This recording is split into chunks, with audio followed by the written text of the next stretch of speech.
Good evening, everybody, and welcome to Vojens once again. It's finals time, the grand final of the Speedway of Nations, the senior title, the World Championship on the line. We've had a wonderful week of racing here in Denmark. I must say it's been a joy and a privilege to be part of it throughout the week. They're racing for the Ovi Funding Trophy, and we've got 7 big nations here going head-to-head. And the action is not too far away. Here's the list of the nations that we'll see. The Czech Republic coming through brilliantly. Denmark, the host. Finland, another surprise package. The world champions, Great Britain. Australia, Sweden and Poland. Wonderful teams. And I must say that it is a tough call here this evening. Who's going to come out on top? Of course, the loss of Ty Wooten for Great Britain is a big blow, but nonetheless, I'm sure they're going to be hugely determined. We will take a look at the format, of course, because it's slightly different from individual speedway. Here we've got it now for you. So 21 qualifying heats. The #1 team will go straight through to the grand final. And then the second and third teams will battle it out in heat number 22, and the winners there will join the #1 team, and then the big shootout for the World Championship itself in heat 23. So yeah, we're set fair, Chris, and I must say the track's looking good. We've had some rain this morning.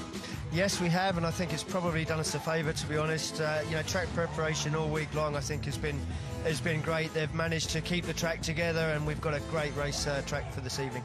We have indeed. Plenty of people in the crowd, and the atmosphere is beginning to build nicely. So the point scoring for the Speedway of Nations is 4 for a win, 3 for second place, 2 for third, and nothing for coming fourth. And really, you've got to avoid last places if you can. So now we will have the presentations of the teams. And we will see the Czech Republic coming forward first. Wonderful effort by them to make the final. Zdeněk Schneiderwind, their team manager, coming forward. Overjoyed by the performance of his troops this week. They've done a fine job. Vaclav Milik, their captain. Jan Kvech has been a busy boy this week, that's for sure. And Petr Šulpak is the #3 rider. Yeah, it's not you know, the biggest surprise for Czech Republic to qualify. I think it was the manner that they did it. You know, they commanded in the meeting. They put in a really strong performance. Excellent display so far by the Czech Republic. Came so very close to winning the under-21s yesterday.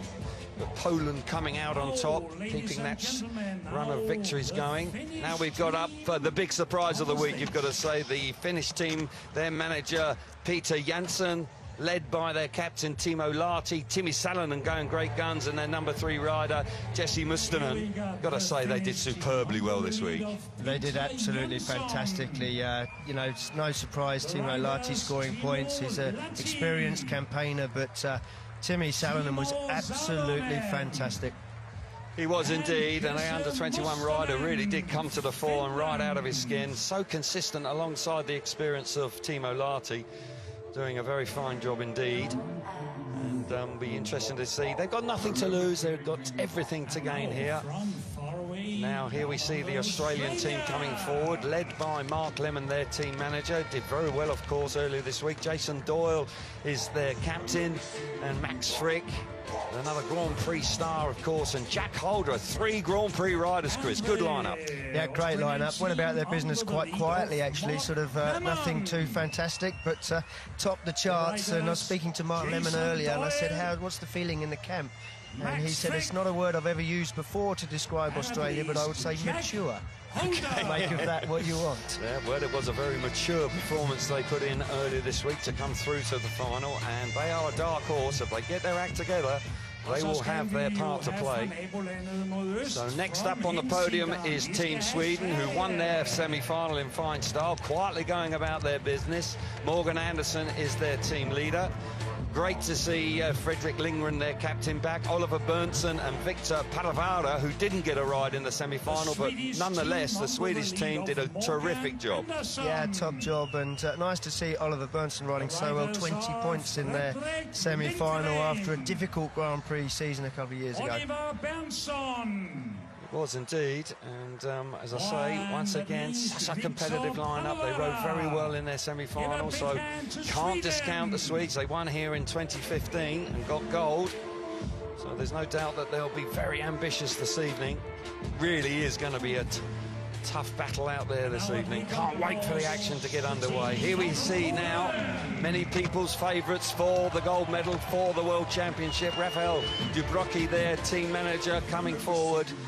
Bartosz, Zmarzlik, a change to their lineup tonight. They've put Patrick Dudek at number 2 and Maciej Janowski at number 3.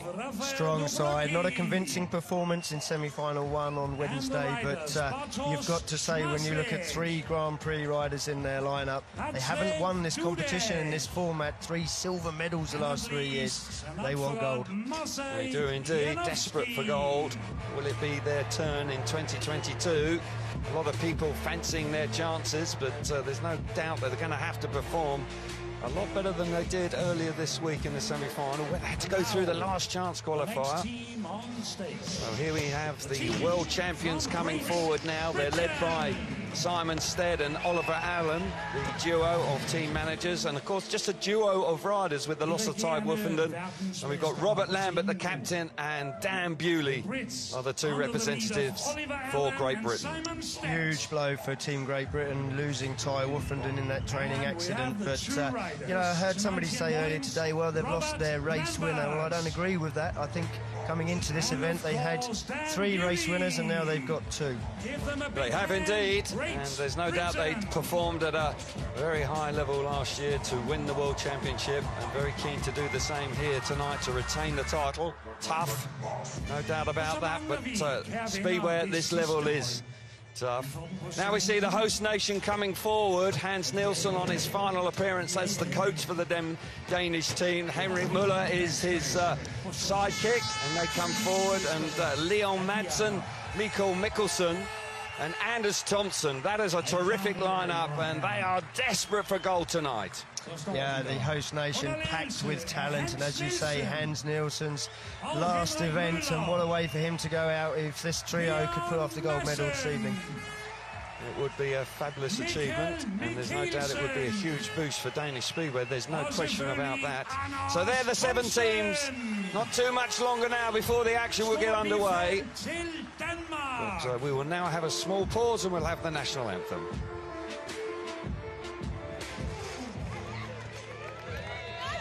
In a round of applause, make some noise here in Vojens. Ladies and gentlemen, we have them on the stage, all the teams.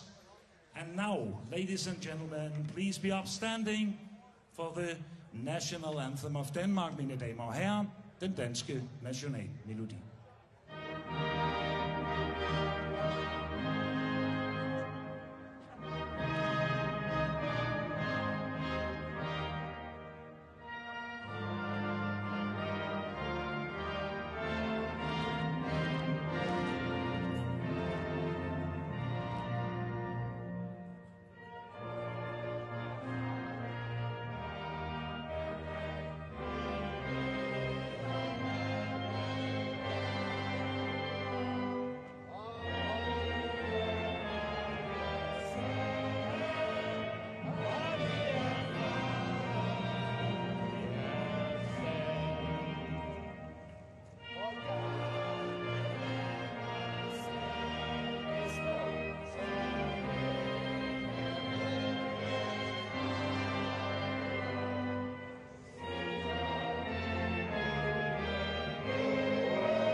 Teams on view for you, and they will make their way back now to the pits to prepare themselves for the opening races of the evening. As I say, it's a tense time, the presentation on such a big evening as this, and riders will now be keen to get back and now focus on their upcoming races. There's no question about that.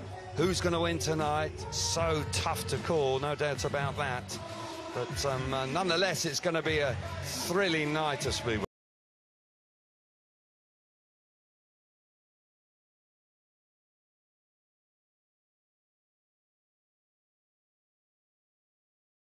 The presentation done and dusted, and then we wait now for heat number 1, and it It's a great night of Speedway ahead, isn't it? The track looks good. I've got to say, the track probably looks the best it has all week long, but tough one to call this, isn't it? It's going to be really competitive. Yeah, track staff here at the Vojens Speedway Centre have done a great job all week long, keeping the track in one bit, and as you say, I think it's in perfect condition for this evening's meeting, but different dynamic to this one. It's the final. This one's what it's been building up to. Certainly a different dynamic as far as the nation's team managers are concerned. The semi-finals, certainly with the top nations, I think team managers using that flexibility, just looking at what they've got in the squad, using their third rider. Really, you've got to come into this one knowing what is your best pair and sticking with it if you can. Yeah, Poland making that change to their lineup, bringing in Patrick Dudek into the number 2 slot, so they've gone with that. That's quite a major change. Jankovic on screen there. And there's a healthy crowd in tonight. There has been some danger of rain about, but it looks like it's missing the stadium, so that's good news. But nonetheless, it's a moment now just to reflect in the pits and just get the focus on, because we've got the Czech Republic and Denmark, the hosts, coming out for the first time this week. They haven't had any track action at all. No practice today, so touch frustrated, I suggest, that the Danes would have been. Yeah, I think they would have liked to have gone out on track. Obviously, everybody else in this competition this evening has had that competitive race time over the last couple of days, which they've missed out on. They have indeed, but I'm sure they'll make light of it. They all know the track very well, but Leon Madsen, no doubt, will be very keen to get off to a really strong start here. They'll have gates 2 and 4 in their opening race. As I say, the Czech Republic have been terrific this week. Not too much longer now. So there's the view from the hoist. Terrific looking track. As I say, there's a decent crowd in. The atmosphere is good. The Danes are here. They want success. Back in the 80s, of course, they had plenty of it. They did win world championships for fun. Hans Nielsen, of course, very much a part of that.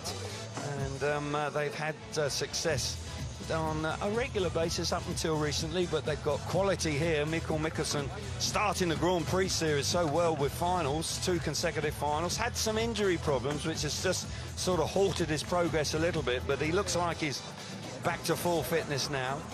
Jan Kvech, the man there with the blue crash helmet on the left-hand side of the screen. He's had a busy period this last 3 days. 3 meetings in 3 days. He has indeed. So the lineup for heat number 1 there is Vaclav Milik in red, Jankovic in blue, Leon Madsen in white, Mickelsen will be in blue. I'll keep an eye out for you to see which way round they start them, because they can switch. And as they come up to tapes, we'll see exactly their plans. As I say, we have now got a little bit of rain in the air, so let's hope that that doesn't interrupt proceedings too much. But we have had a little rain earlier today, but we don't want it now, and we certainly don't want too much of it. No, at the moment we've got rain and sunshine, so... Where's the rainbow? And keep an eye out for that pot of gold. So I don't expect it to cause any delay. No, it won't do, because the boards are being pushed off now. Massive night of Speedway. It's been a joy to be here throughout the 4 days. We've split since 2 semi-finals that were really entertaining, with the Finns coming through. That really was a great performance by them. But now we're here at the final, the World Championship on the line. As I say, really, guys actually really raising to the occasion in some of the lesser nations, and it was a sight to behold. Terrific Speedway of Nations 2 last night, so fully expecting a great night of Speedway here this evening. So up at tapes then, we've got Milik. Vaclav Milik will go from the inside in the red helmet colour for the Czech Republic, and at gate number 3, Jankovic in blue for the Czech Republic, and Leon Madsen and Mickelsen. I would suggest that Madsen will quite possibly go from gate number 2 with Mickelsen off the outside in heat number 1. Track actually looks good, and there was more grip on the start, Chris. Yeah, there is a little bit more grip generally on the start. I've got to say, having had a good look at the start line earlier, I think gate 1, certainly for the first part of the meeting, is going to be an advantage. And often people will say, well, you know, why can't all the gate positions be the same? Well, to be honest, you know, very often they are meant to be the same. The track staff do their best to make sure that they're the same, but weather can play its part. And the heavy rain that they had this morning, I think, has played its part, with the water just going down to the inside and making gate 1 possibly advantageous at the beginning. So Vaclav Milik in gate number 1 for the opening race will be very keen to get away, but of course with the point-scoring system for the Speedway of Nations 4-3-2. Second and third beats a win, so it is all about team riding. And those heat advantages, trying to avoid a last place. So here we are then, Speedway of Nations final, Saturday night in Denmark. Heat number 1 about to get underway. Here we go. Green light is on. Tapes up and away we go. Milik's made a good start. Madsen right alongside and Kvech is forced wide. Too wide, he's out of control. How on earth did he stay on? Milik has slammed the door shut down the back straight. Madsen almost clouting the fence. Mickelsen around the inside. But Vaclav Milik, a good opening lap of Speedway there. He's a little bit untidy. Madsen's gone far too wide. Milik powering away out in front. Turns 1 and 2 seem to be catching the guys out right now. I don't think the rain has had any effect just yet while this track has got a dirt surface on it, but certainly Milik enjoying himself out front, and Jan Kvech at the back got in all sorts of trouble on the first turn. It's a heat advantage to Denmark as it stands. As the rain comes down, Milik out in front with a lap to go. Madsen pushing on in second place. 5 points as it stands for Denmark in their opening gambit here this week. One last chance. No, I think Milik's got it covered through the last turn on the last lap. On the run to the line, Milik hangs on. Madsen back in second place with Mickelsen in third. Jan Kvech there all over the place. How on earth he stayed on? That was a minor miracle in itself. Really was a harem-scarum first turn for the youngster, but Milik out in front. But Denmark get the 5 points. There we see the result. Leon Madsen in second, Mickelsen in third, 5 for the Danes. Czech Republic picking up 4 points, far from disastrous, with Jan Kvech failing to score in heat number 1. Yeah, outside gates for Denmark in the opening heat. Never easy coming from the 2 outside gates, gate 2 and gate 4, but 5 points nonetheless and a heat advantage. I think they'll be reasonably pleased with that. Vaclav Milik on the inside there makes a good start. Just level with Madsen's all you need, but all sorts of problems for Jan Kvech. Just overturns the bike. Does look like the entry to turn 1 is chopping up a little bit, but he just caught himself out there. Not enough grip for him. Turns the bike too hard. Tyre lets him down, and all sorts of problems. You can see there as well, Leon Madsen awfully close to the fence as he runs across the corner, as Vaclav Milik just lifts a little bit, leaving turn 2 on the first lap. But yeah, a little bit scrappy. I think the rain coming down during that heat probably played its part a little bit, but at the moment not getting any heavier. No, it's still drizzling, but not making any effect at this stage. We've got Finland up against Team Great Britain here. So Timo Lahti is going to go from the inside in red. Alongside him in yellow will be Robert Lambert. Timi Salonen will come out of gate number 3 in blue. And Dan Bewley will go from the outside in the white helmet colour in their first race. So these 2 boys from Great Britain did a remarkable job on the second night last year in Manchester to clinch gold. There's no doubt about that. But Timo Lahti and Timi Salonen have been riding very well this week, so you cannot count them out at all. No, very impressed with Timi Salonen in semi-final 1. Did a really solid job, the young SGP2 rider. Young man with a big future. He is, yeah, and he rode last night, and once again, there's no doubt that he once again rode well. But settling down and coming forward now for the second race tonight. That inside gate did look really good with Milik in the first one. Can Timo Lahti take advantage this time? The green light's on, tapes up and away we go. Brilliant start from Robert Lambert out of gate number 2, and Dan Bewley there right alongside him, roaring around the first corner, and Great Britain fire themselves to the front. Bewley now hits the front. Oh, Salonen out of control, bites the dust in the turns 3 and 4 on the opening lap. Red lights are on. Yeah, young Timmy's planted himself fairly heavily. I think he's just trapped by the bike. Hopefully he's okay. A little untidy looking crash again. Greasy conditions with this rain coming down. Yeah, it's still raining, not that hard, but it may well just have taken some effect to the surface there. And we've just going to keep an eye on Timi, because once again he pirouetted around and was slammed into the track. Always just going back to the pits fairly quickly. Always a frustrating moment for the team that are out in front, but of course all focus now is on Timi Salonen. Yeah, he will get the attention with the paramedics. Timo Lahti, they're just collecting his thoughts. Yes, of course, when you've hit the front like that, you know, in your first ride, it is disappointing to see the red lights come on. Yeah, we take a look at it once again as they enter turn through on the foot. Just turns the bike, he's on the slick bit, the rain's coming down, catches him out. You know, he's got experience so far this week, and obviously the track hasn't been greasy up until this point with the rain, so he did just catch a little bit of grip going into the corner, which actually encouraged him to turn the bike harder than he ordinarily would do, and I think it was a combination of that that just saw him hit the deck.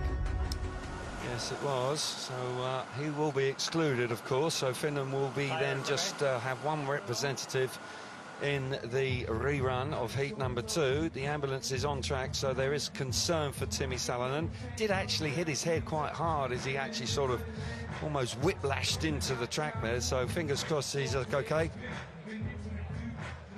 So there will be a little bit of extra time here because it is still raining. I sense that they may just wait. It is actually fine and sunny just behind the stadium, so it won't last too long. But Phil Morris, the race director, I sense will just a short pause while we're looking after Timi Salonen and wait for that rain to come through. Yeah, I do hope he's able to continue. Such a big night for young Timi Salonen, Speedway of Nations final.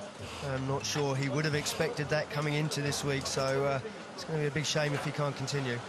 You know, we saw in the pre-show about how excited he was when they'd qualified, and he said that, you know, Finnish Speedway, there's not too much going on, but clearly very passionate about the sport, and that was a real delight to see. And I've got to say that there were some youngsters there last night, Larko Levishin, Francis Gust, of course, Timi Salonen, all young riders that look like they've got a big future. Yeah, you can tell from that interview from Timi earlier that wears his heart on his sleeve, loves his Speedway.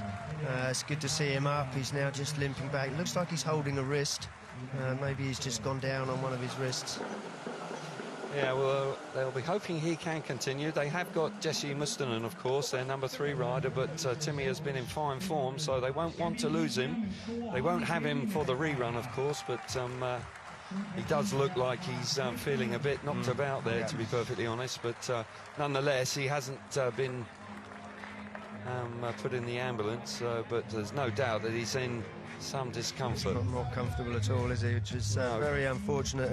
And Jesse Mustonen didn't get a ride in the semi-final, so he's going to be fresh to the track. He will be. But Dan Bewley and Robert Lambert in particular at a gate 2 really did make a smashing start. Robert Lambert disappointed in the semi-finals when he touched the tapes, and it wasn't the ideal way for him to finish the meetings, but I've got to say that was a really determined effort from him initially. Yeah, I mean, it was you know, the best start came from Robert for sure, but Dan Bewley done a great job from the outside. Never easy in the first few heats, but he done just enough to get over Timi Salonen. Good run round the corner, and I've got to say Robert Lambert just gave him just one little look. It's all it needed. He knew he was there, and that was the perfect start. Yeah, they combined so very well last year, so it looked like that is going to continue. Scotty Nichols, our pit reporter, talking about a chemistry that you need between riders. I just sense that they've got it, you know, and if they come in here with everything to gain and nothing to lose, of course they are the world champions, but you've got to believe they're young. They've got everything to lose. Well, yes, I know, but do you know what I'm saying? Using that, yeah. You know, they've lost their number 1 rider, but as I say, just go for it tonight and see where it leads them. So they are back out on track, so the 2-minute clock is running down. So Robert Lambert into gate number 2 in the yellow helmet colour, Dan Bewley going from the outside in white, and Timo Lahti will go from gate number 1 in red. So just the 3 of them this time. Heat number 2, second time of asking. Great Britain got away to a fine start in the initial stagings of this race. Can they reproduce it now, or can Timo Lahti, who's a very experienced rider now, he's the sort of guy that could just upset the apple cart here. It's still raining. In actual fact, it's probably raining as hard as it has done all evening, so track is going to be quite greasy here, so it could be a little bit precarious. It is a leveller, no doubt about that. Yeah, looking around the stadium, it doesn't look like it's going to last too much longer, but always hard to tell here in Vojens. We are used to the rain in Vojens. Yeah, well, we've been very fortunate throughout the week, but the rain has arrived, and it is quite heavy now, but let's keep our fingers crossed that all is well, and the action can continue. So here we are now, second time of asking. Green light is on and away we go, and Robert Lambert once again jet propelled out of the start. Dan Bewley there alongside him. Absolutely perfect starts from both of the Great Britain team there. Into the bottom corner, rain lashing down. Track is certainly quite greasy. Timo Lahti back out in third place, but I've got to say, with a huge rainbow over the back of the stadium, looking like 7 massive points for Team GB in their opening gambit. Conditions far from ideal now. Perfect start for Team Great Britain, but they've got to keep their focus, because with every lap the track, the slick line is getting wider, the slick line is moving around. If you don't keep your focus, you can easily be caught out. So they're going to have to keep right on top of their games at the moment. Dan Bewley flying out in front. Timo Lahti coming on well in third place, keeping Robert Lambert right up to his work. Down the back straight for the last time. Lambert's there, he's got a bit of breathing space. Dan Bewley has been super quick out in front, and Team GB starting fine style. 7 points for them. They'll be delighted with that after a desperate start in their semi-final where they only picked up 2. And 7 points, that's a terrifically encouraging start for the world champions. Yeah, fantastic start. As you said, Kelvin, difficult conditions. There is a little bit of surface water now just sitting on the track. There is indeed. Heat number 2 then. 7 points for Great Britain with Dan Bewley and Robert Lambert. Timo Lahti back in third place is 2 points for them. And we are hearing now that Phil Morris will just pause proceedings while this rain comes through. And I think that's wise, because it was getting greasy very quickly. Team Great Britain will be happy with 7 points, different start to that they had in their semi-final. And another great start from the pair of them, actually. Dan Bewley off the outside, making a really good job. But Robert Lambert there, look, I mean, that's the sort of start you want to see. You've got the front wheel just a few inches, not too high in the air. He's just working the clutch. The bike is going forward, but we can see the water there on the camera lens. Track was getting particularly greasy all over as the race went on. And right decision, I think, just to give it a little bit of time to settle down. It is, and I'm hearing that there is a change to the upcoming race where Jason Doyle will be replaced by Jack Holder. And Jack rode well for the Australians earlier this week, but Team GB, the world champions, just down to 2 riders, have started in fine style. As I say, there is brilliant sunshine over the back of the stadium, so let's just hope that the rain will blow through fairly quickly. And in truth, if it does do that, the track will actually improve very quickly, because it's a warm evening, and it may just actually become a really good racetrack later on. Yeah, I think it's probably ideal, actually. It's come just early enough not to give us too many problems. There isn't a too wide a slick line just yet to get very slippery.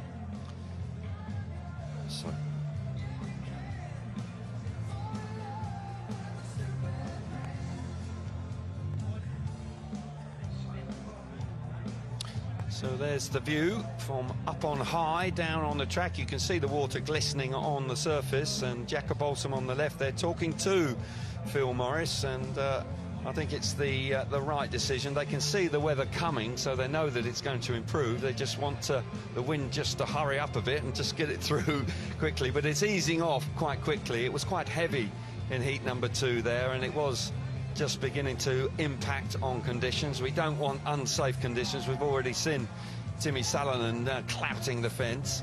It's that spray as well. It's vision, isn't it, as well, Chris? You know, sometimes to spray off the back wheel of the rider in front of you, it really does make it awkward. Yeah, it does. You know, it's bad enough having to cope with actually riding the bike in these conditions and not being able to see very well, particularly with the rain on the tear-offs or the roll-offs. Does make life difficult, but we just saw Phil Morris talking to Jacob Olsen about the best way to deal with the conditions. OK, right, well, we've got this small pause. We can get down into the pits with Scotty Nichols. Dan Bewley's with him.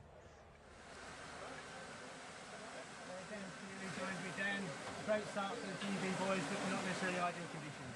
Yeah, no, I was just happy to get the 4 points there, and yeah, I was trying to keep out of Rob's way so he could see. You know, I was struggling in front, but you know, the track was pretty good before that little downpour, so hopefully, I think we got a small delay. Hopefully they fix it, and track's nice. Yeah, they're holding proceedings up, got a beautiful rainbow, and the rain appears to stop. Just for those viewers that don't really know, obviously won't know what it's like to race, what is that spray like when you're behind it? You said you were trying to keep out of the way for Robert, not to cover him in the roost.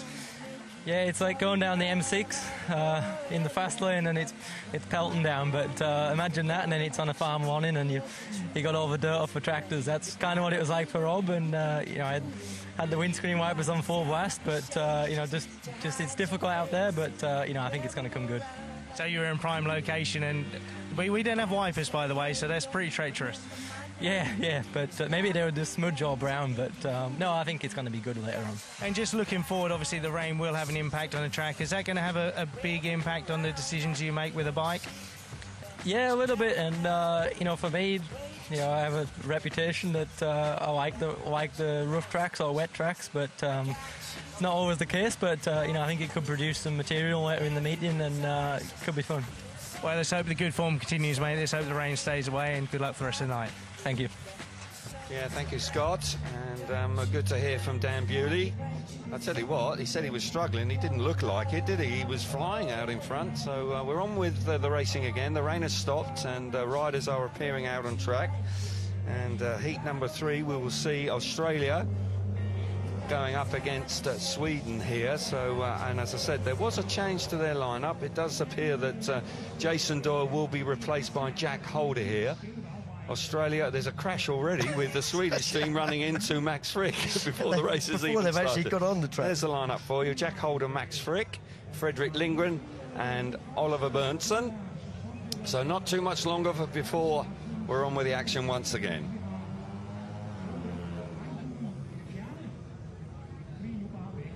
So here we are then. Rain has stopped and riders on track, and we're going to be racing very soon once again. Australia will come out of gates 1 and 3. In red here will be Jack Holder for Australia. Alongside him in yellow is Oliver Berntzon. In gate number 3 in blue is Max Fricke, and off the outside is Freddie Lindgren in white. And this is pretty much what the Swedes did in their semi-final, isn't it? With the same format, yeah. They're putting Oliver Berntzon off the inside gate, Fredrik Lindgren going the long way round, having to think a little bit more maybe about the first turns, giving him the work to do. Tense times for these riders. Have had to wait a little bit longer than they wanted. Track's greasy, the World Championship on the line. Got to hold yourself together. Sweden and Australia doing very nicely in their semi-finals earlier this week. Going about their work very professionally, no doubt about that. Jack Holder rode well for him. Max Fricke coming strong as well. Oliver Berntzon also doing a very good job for Sweden. Here we go then. Gate number 3 and we're away. Oliver Berntzon out of gate number 2. A terrific start from him. Hold around the inside. Here comes Freddie Lindgren chopping back to get the better of Max Fricke. Oliver Berntzon out in front. Fricke now coming up the inside of Freddie Lindgren. Lindgren squaring the corner off. Replace the complement back into 3rd place. A heat advantage, well, momentarily, and nonetheless for Sweden.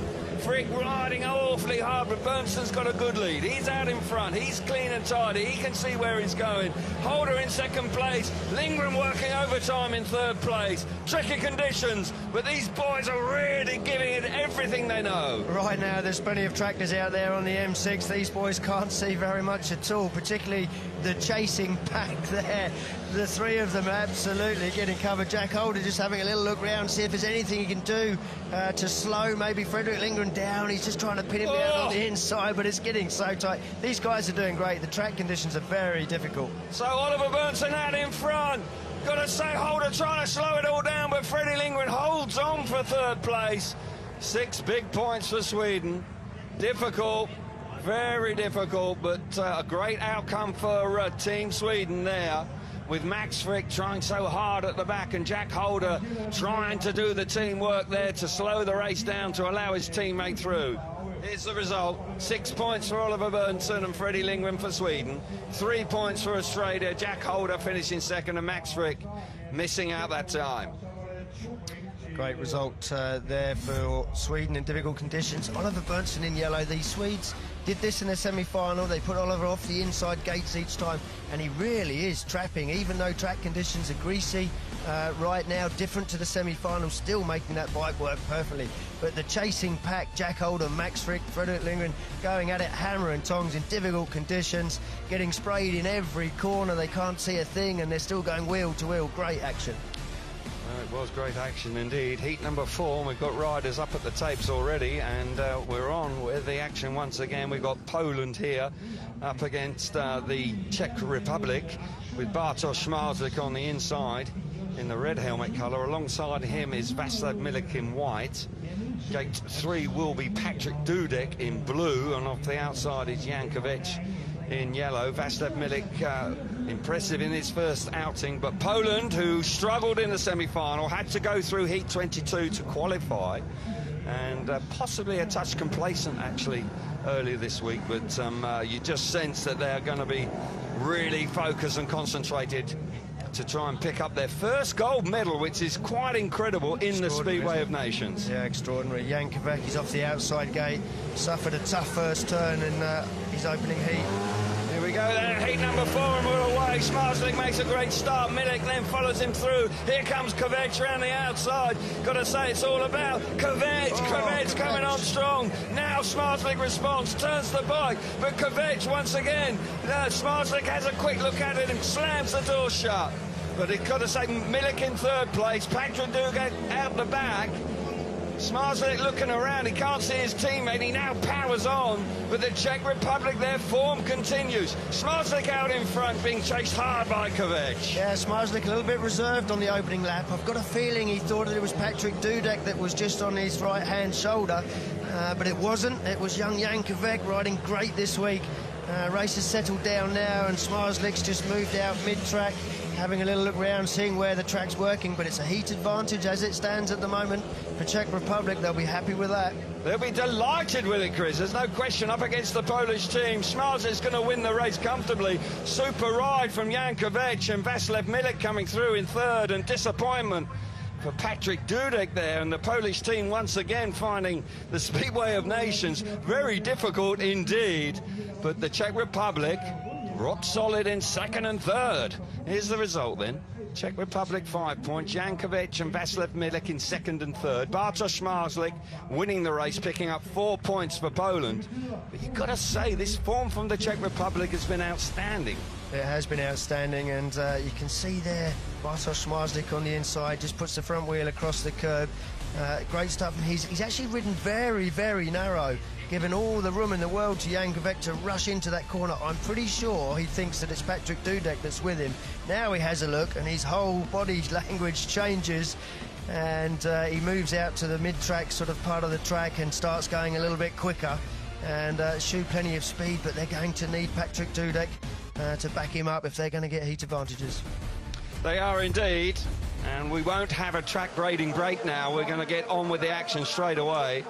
And we've got Denmark up against Finland here, and the Danes have got gates 1 and 3, and they've switched their riders around for this one, because Mickelsen, who's in the blue helmet colour, will go from gate number 1. Timo Lahti for Finland will come out of gate number 2 in white. Madsen will come out of gate number 3 in red, and off the outside it does appear that Timi Salonen has managed to get himself together.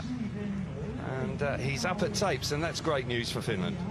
Yeah, tough young lad. Took a heavy fall in his opening ride, so I'm sure there's plenty of strapping on that wrist. Yep, and showing great resolve, that's for sure, but got to believe with Denmark, we've got to come good here now. Difficult conditions, but the track's going to dry quickly, and we've got to believe that the track will come really good for these riders the longer the night goes on. So here we are then, heat number 5. Settling down nicely, green lights on, and we're away. Timo Lahti's made a good start, but Mikkelsen's there. Madsen's followed him through beautifully in that first corner. Textbook stuff from Denmark. Mikkelsen just lifting a little bit at the end of the back straight on the opening lap. Madsen alongside him. Timo Lahti in third place, pulling tear-offs.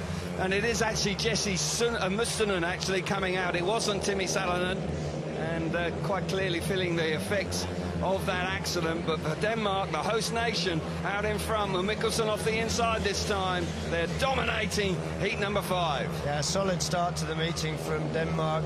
Heat advantage against the Czech Republic, and I wouldn't say it's a walk in the park, because they're battling with the slightly greasy conditions, but doing a great job. Oh, indeed, they're into the last lap, and this will be a terrific result for Denmark. Yet it's not easy. There you saw Madsen just skating across the corner, and he's a little bit cautious. But Mickelsen and Leon Madsen picking up a maximum score there, with Lahti back in third place, and Jesse Mustonen was the rider that came in there. Apologies for thinking it was Timi Salonen, but nonetheless, it's a great result for Denmark, and they'll be pleased with that. And they move on to 12 points. So the result then of heat number 5, 7 points for Denmark, with Mickelsen and Leon Madsen in first and second. Timo Lahti for Finland picks up 2 points, back in third place. And still tricky out there, Chris. It is still tricky, yes, but Denmark under pressure as the host nation. A lot of the support here obviously is for them. But a great cutback there from Leon Madsen, did just the right thing, doesn't want to get covered in all the spray. Lifted a little bit violently there, you can see him grabbing handfuls of clutch, and he just can't make the bike go forward. But it does give him the opportunity for a clear track up the inside and a nice cutback. And the race soon settled down, but Leon Madsen, I think, maybe just safe distance behind his teammate, keeping himself clean. It was indeed. And Denmark now all of a sudden looking good, and that will settle them down very nicely indeed, a maximum point haul. So heat number 6 then, we see Team Great Britain up against the Australians, and Jack Holder is back in here again. On the inside in blue is Robert Lambert. Alongside him in white is Jack Holder, and gate number 2 for Australia. Gate number 3 in red for Great Britain is Dan Bewley, and off the outside in yellow for Australia is Max Fricke. And this is a clash here that you've got to believe that Australia will want to try and put pressure on the Great Britain duo. Yeah, they will. Great Britain, it's difficult to say with the greasy conditions that we've got and the first turn as it is, to say if gates 1 and 3 are a big advantage, but I'd like to think that they probably are in this race. Gate 4 possibly being the real big challenge, but you can turn back. We've seen it a couple of times already if they skate across that first corner. Then heat number 6, Great Britain up against Australia, head-to-head here. Green lights on, tapes up, and we're away. Lambert's made another good start on the inside. Dan Bewley just missed out there. Lambert slips it badly, running very wide indeed. Holder up the inside, but Lambert somehow manages to gain control and stays out in front. Max Fricke now coming round the outside of Jack Holder, with Dan Bewley at the back. Lambert out in front. Yeah, advantage Australia at the moment with the 5 points as they fill in the minor placings. Dan Bewley really does now need to work the track conditions out. The spray is going to be a problem for him. He's following 2 riders who are doing a perfect bit of team riding at the moment. They are indeed. Robert Lambert powering away out in front. The Australians riding very well together. Dan Bewley really struggling to find a way through.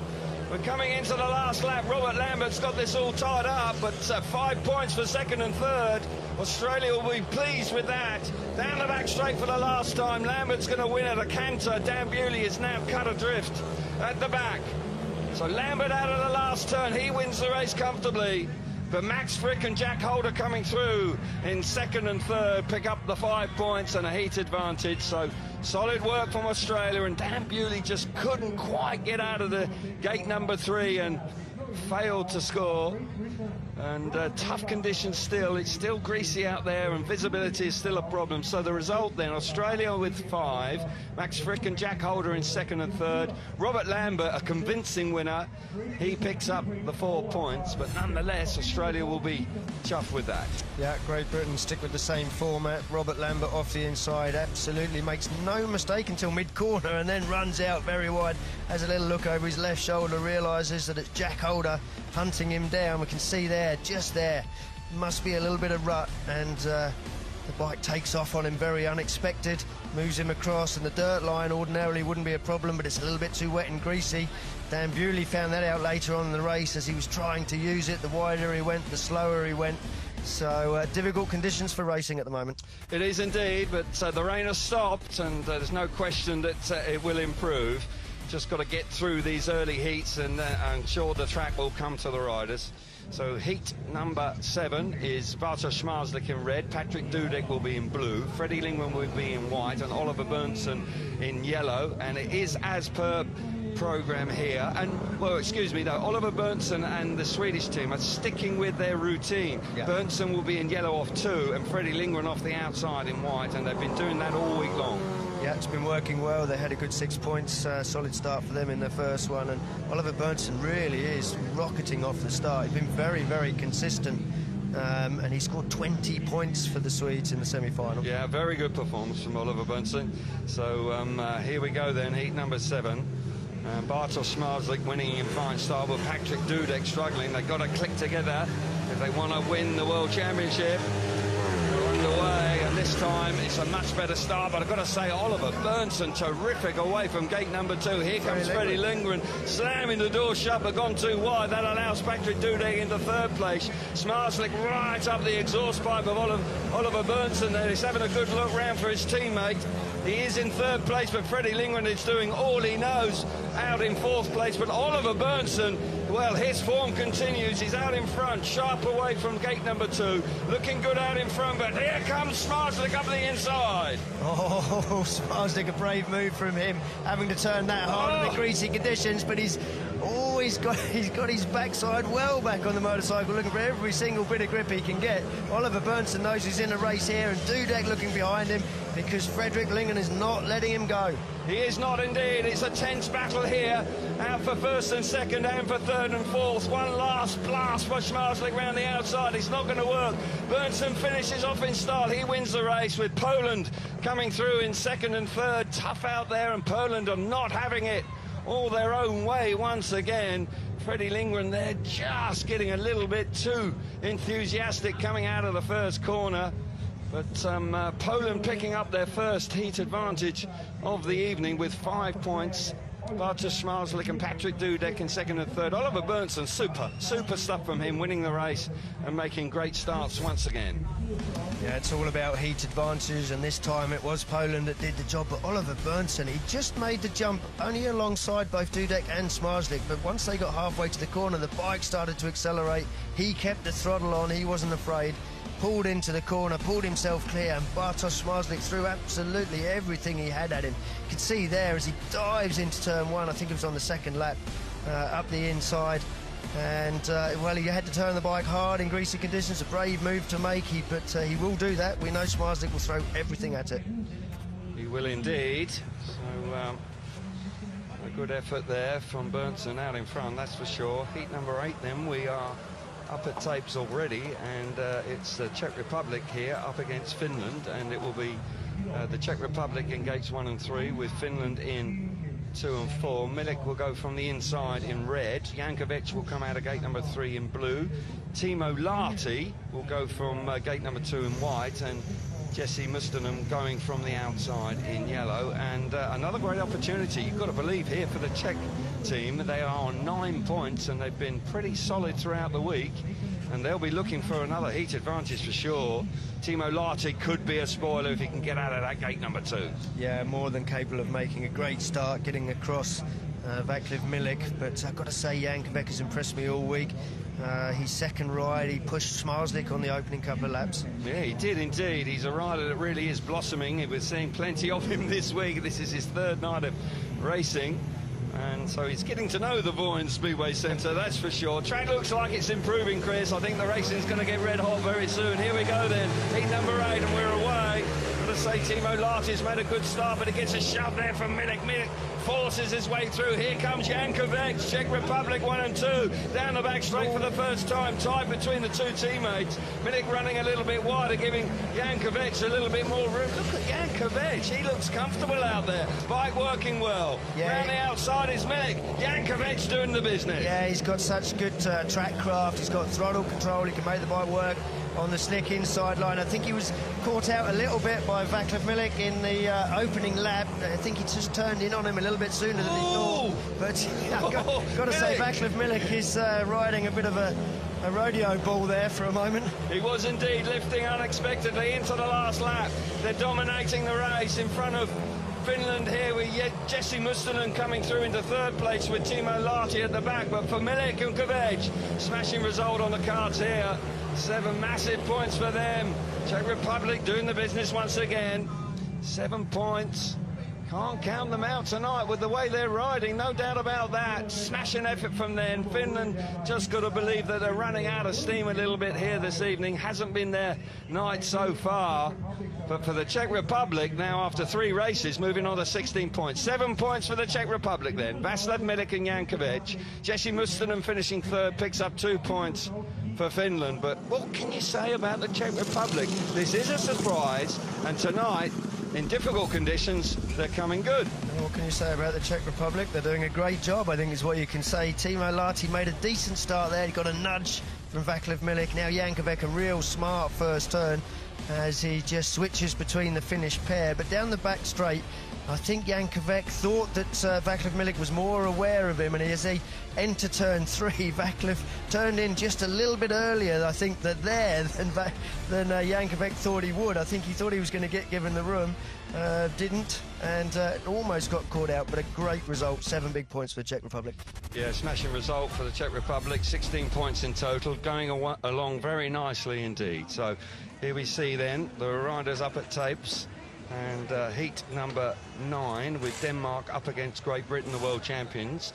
Great Britain have got gates 1 and 3, and Robert Lambert will go from the inside gate in blue. Alongside him in yellow is Mickelsen, and gate number 3 is Dan Bewley in red, and off the outside this time in white will be Madsen. There's the lineup for you on your screens for heat number 9. Bewley, Lambert, Madsen and Mickelsen. Big clash this, Chris, and I've got to say that Denmark were pretty impressive so far. 12 points from 2 outings. They're going along nicely. Yeah, they've started strongly. They've had 2 heat advantages. That's all you need to do in this competition.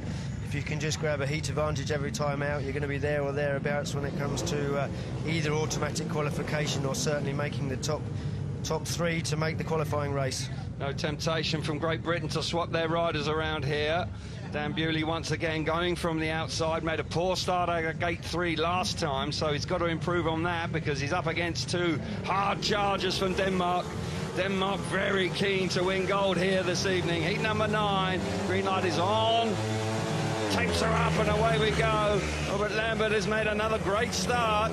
Madsen's there alongside him, coming round the outside. Mickelsen up the inside with Dan Bewley once again being out-battled away from gate number 3. Madsen a little bit untidy in the bottom corner. Robert Lambert's comfortable. Mickelsen coming through in the 2nd place with Madsen just being relegated to 3rd place, but 5 points for them is a heat advantage. Dan Bewley at the back, well, just finding it difficult at this stage. Robert Lambert comfortable in front. Yeah, Denmark so far in this meeting just doing what they've got to do. Heat advantages. Got a feel for Dan Bewley. He's taking the outside gate each time. Gate 3 really not working for him. He actually reacted, dropped the clutch, did everything right. Bike just not going forward for him. But Robert Lambert making good starts and going quite quick as well. Yeah, he's rapid out in front, that's for sure. The world champions there going to pick up 4 points here, but it's going to be for the hosts. A massive 5 points, and they keep their roll going here. 5 for Denmark, with Dan Bewley failing to score. And all of a sudden, Denmark seem like they're pretty solid. Avoiding those last places really is vital if you want to win here tonight or pick up a medal, that's for sure. So Robert Lambert in fine form, but no doubt about that gate number 3 is not where you want to be. Here's the result of heat number 9 then. Denmark pick up 5 points with Madsen in 2nd, Mickelsen in 3rd. Robert Lambert wins the race out in front, picks up 4, and Dan Bewley missing out. Yeah, Great Britain failing to find a heat advantages in their last 2 races, but 7 points when they opened up. He's keeping them in touch, but a fantastic start from Robert Lambert off the inside gate there. Absolutely wonderful from him. And at this point, I think Denmark are just looking at the situation. Okay, it's 5 points, it's a heat advantage. Maybe don't need to chase Robert Lambert down. But I've got to say, Robert riding perfect lines, smooth, generating plenty of speed. Great job from him. Indeed it was. So heat number 10, we'll see Australia going against Poland here. On the inside for Australia in blue is Max Fricke. Alongside him in white is Bartosz Zmarzlik. And gate number 3 is Jack Holder. On off the outside is Patrick Dudek in yellow. So no doubt that Australia doing quite nicely. Poland are looking okay, but they got a 5-point haul last time, but it hasn't been plain sailing for many people's favourites tonight. Here's the lineup: Jack Holder in red, Max Fricke in blue, Bartosz Zmarzlik in white, and Patrick Dudek in yellow. But they've switched around for the Australian team. Yeah, big race this. You know, they're sitting on 8 and 9 points. 9 points for Poland, 8 points for Australia. Very little in it. And it is a very tight meeting. If you look through the scorecard, not much in it between any of the teams, really. No, a maximum score can change your night for sure. If you can pick up the 7, it really can catapult you up the charts. And as you rightly say about Great Britain starting with 7, it's keeping them in the mix. Yeah, absolutely. And spot on there. So if you can manage to get the big score, it can turn your night around, and the confidence will build from there for sure. But here we see heat number 10. Dudek coming forward now, just removing some debris off the track, so a small delay. So heat number 10, green lights on, tapes up, and away we go. Frick's made a smashing start. What a start for Max Frick, and Jack Holder out of gate number 3 is right there alongside him. Holder coming out of there under pressure from Bartosz, Zmarzlik and Patrick Dudek. But you've got to say, Max Frick from the inside was superb. He's looking for his teammate. Jack Holder coming through. Terrific ride from the Australians out in front. Zmarzlik there working hard. Holder around the inside. Frick looking for his teammate. Riding well as a pair out in front. Doing the business here for Australia. Superb stuff from Australia. Zmarzlik, can he do anything about the Aussie duo? Well, Mark Lemon described his charges as mature coming into this meeting. I've got to say, it was a mature first lap. Max Frick generated so much speed off the first turn, couldn't let his teammate round, but he just was aware of him and just let him get by over the first couple of laps. And I've got to say, Zmarzlik really is having a good go, but he just can't find that extra traction, extra speed that he needs. Into the last corner then, Australia 1 and 2. Massive result for Australia, 7 points. That's going to turn their night round, that's for sure. Superb away from gates 1 and 3. Got to give a lot of credit to Holder there, because we've seen riders struggling out of gate 3, but he was there with his partner. Patrick Dudek and Bartosz Zmarzlik finding it tough this evening. They haven't really got going the poles here tonight, but for Australia, moving on to 15, that's great. 7 points for Australia, Jack Holder and Max Frick in first and second, and Bartosz Zmarzlik just picking up 2 for Poland. And a bit of a shock result, but nonetheless, a really huge one for Aussie. Yeah, well, you said it, Kelvin. 7 points can turn your night around, and it's charged Australia up the charts to 3rd place. And a real mature ride at this point. Max Frick has made such a good job of the first turn, generated so much speed that he just can't do anything about Jack Holder on the outside. But he just didn't panic, he didn't try to do anything too quick, too rash. Realises at this point already that Jack's there, he just can't do anything about it. And over the next lap, he just backs the throttle off enough around the inside to allow Jack generate that speed and get past him. Perfect job from Max Frick and Jack Holder. So yeah, it was indeed a fine display of team riding for sure. But once again, the action coming thick and fast, and riders at tapes already. And we've got the Czech Republic up against Sweden here, with Sweden having gates 1 and 3, with Oliver Berntzon going from the inside in blue. Vaclav Milik will come out of gate number 2 in white. Freddie Lindgren in red will go from gate number 3. And off the outside in yellow is Jan Kvech. And both these teams certainly doing a decent job. There's a lineup for you. Lindgren in red, Berntzon in blue, Milik in white, and Kvech in yellow. So Sweden, Oliver Berntzon, you've got to say, has been making starts for fun, and if he can keep that going throughout the night, then Sweden will really put the pressure on. But Milik and Kvech were very impressive last time, no question about that, with a maximum point haul, so you cannot discount them at all. No, strong start from the Czech Republic. Let's see what Jan Kvech can do from the outside. Heat number 11, about to get underway. Start marshal isn't happy. A touch concerned, not sure quite what the problem is with Freddie Lindgren. So he's just calling him forward once again. Wants him a little bit nearer the tapes possibly. Yep, that's now happy with that. So heat number 11, green lights on. Tapes up and we're away. Berntzon once again has been rock solid off the start, and he makes a great start. But look at Kvech. Kvech coming roaring around the outside, but Berntzon responds nicely. Milik's into 3rd place, with Freddie Lindgren being relegated to the back. Berntzon riding out of his skin tonight. Kvech coming on strong in 2nd place as well. Milik back in 3rd. Freddie Lindgren cut adrift at the back, but Oliver Berntzon now being hunted down by Jan Kvech. Crikey, he's got some speed, the youngster from the Czech Republic. Berntzon out in front. Kvech pushing on really hard, desperate to get past Oliver Berntzon, chopping back to the inside now, wheels in line. Oliver Berntzon just about hanging on out in front. Yeah, Kvech's got more speed than Oliver Berntzon. Great start again from him, and Kvech is chasing. So is Fredrik Lindgren at the back on Vaclav Milik. He can't find a way past, but Kvech is just plugging away, and Fredrik Lindgren's putting a lot of pressure on the back there at Vaclav Milik. This is going to be a massive result once again for the Czech Republic. Oh, superb! Heat advantage, 5 points against the Swedes. Oliver Berntzon doing a fabulous job for Team Sweden, but the outside starts are proving a tough challenge for riders, and Fredrik Lindgren just missing out there again, but you can't discount the Czechs. 5 points for them. Kvech in second, Vaclav Milik hanging on in third, Oliver Berntzon really riding very nicely out in front under pressure from Kvech, and Fredrik Lindgren failing to score, but the Czech Republic after 4 outings are on 21 points. 3 heat advantages from 4 rides for the Czech Republic. They're doing their job again. Oliver Berntzon, he looks like he's on an elastic band to that first turn. The bike's just charging out of the start. And 2 races in one here, one at the front. Kvech in the thick of the action again, as he has been over the previous 2 days, but unable to find a way past Oliver Berntzon, the fast-starting Oliver Berntzon. But another fantastic result for the Czech Republic, keeping them at the top of the table. Yeah, they're going along very nicely indeed. Just 4 points in their first ride, but as you rightly say, the heat advantage is coming thick and fast for them in the last 3 outings. And they're getting it together, and Kvech, you've got to say, at the moment is leading from the front.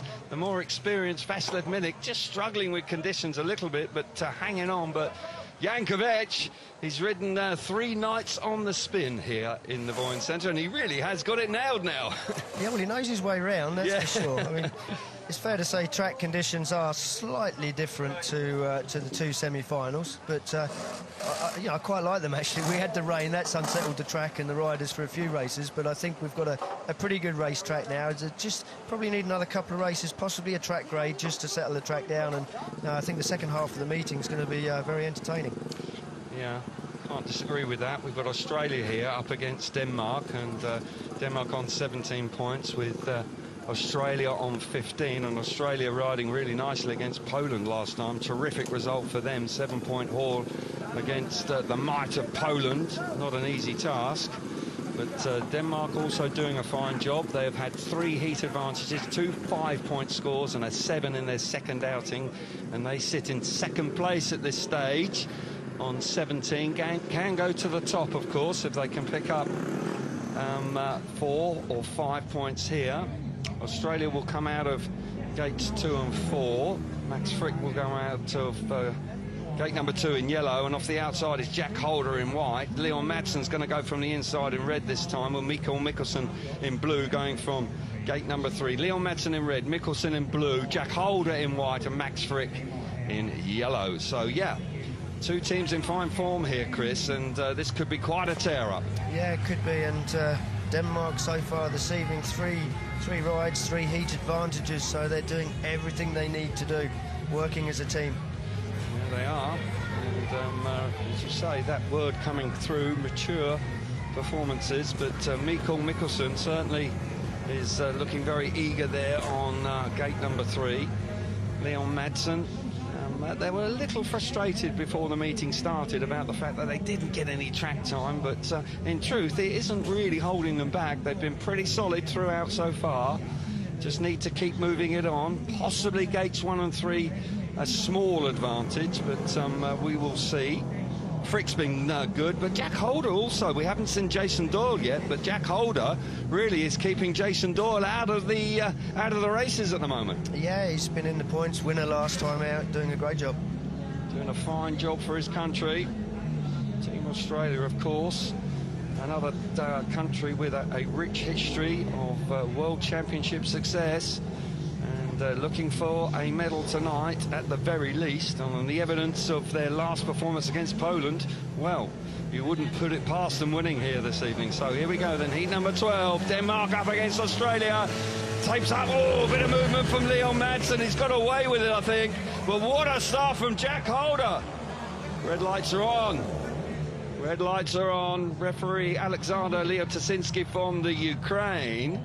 has put the red lights on. Jack Holder will be so frustrated with that because he made an absolutely wonderful start. He was looking over after about a metre. He knew he'd made such a launch from the tapes. He was already looking for his teammate. Leon Madsen, I think, was the guilty. Yeah, he was moving. He was just a touch impatient there, so that will mean he'll get a warning. Small delay while we see the boys just get a few running repairs there up by the pit gate. Max Fricke just coming forward to see what it's all about. We'll see it again. Well, having a look again, rider in red there on the inside, Leon Madsen. You can see he's getting impatient. Yeah, there goes one stab, and then he goes. Doesn't actually make the start, but he was sort of due to come out of the corner in second place. It's a difficult decision for the referee to make whether or not to actually pull it back, but I think he had to in the end. Yeah. Well, aside from Jack Holder, he'd made a decent start, actually, Madsen, so you can kind of understand it. Probably in today's Speedway, that's what's going on. Hans Nielsen there, just a few last words of advice. Henrik Müller there, also his sidekick, very much involved with the team, encouraging the troops to do the business. Big night for Denmark, of course, used to a lot of success. They haven't had so much to shout about. Leon Madsen, of course, coming close in 2019 in the individual World Championship, just finishing 2 points behind Bartosz Zmarzlik.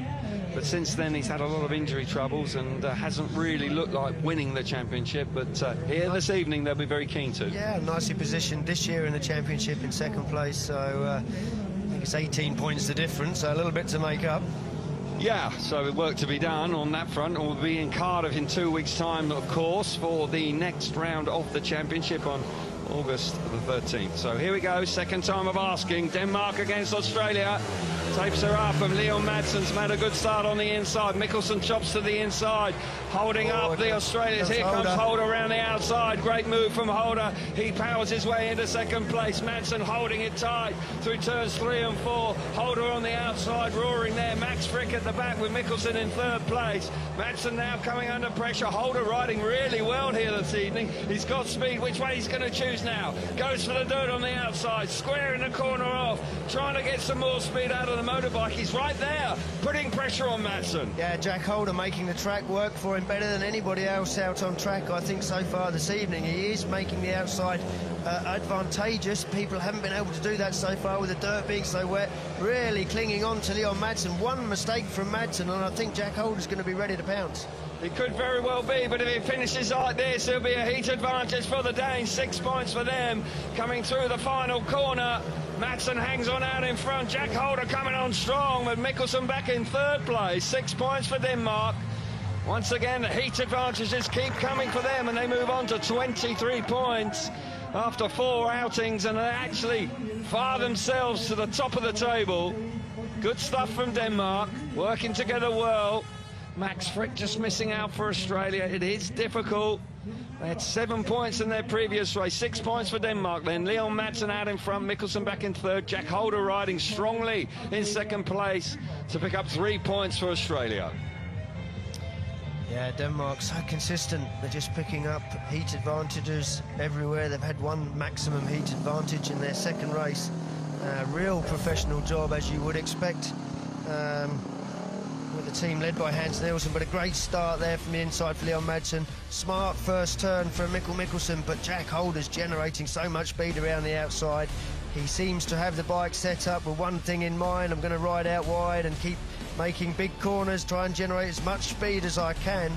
But just didn't have an answer for Leon Madsen. Leon just working the inside very, very well.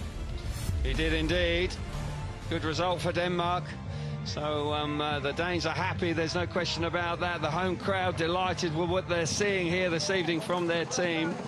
As I say, they are rock solid so far this evening after 4 outings. Leon Madsen riding nicely. Mickelsen picking up that vital third place to pick up 6 points. Bit of a debrief going on in the pits there with the Danish team. And as I say, there's the standings. After 13 races, 23 for the Danes. Czech Republic in second place on 21. Australia going along nicely as well. Great Britain there on 15. Sweden, Poland and Finland at the bottom of the table so far. So, we're up at tapes again. And we've got Finland up against the Swedes here.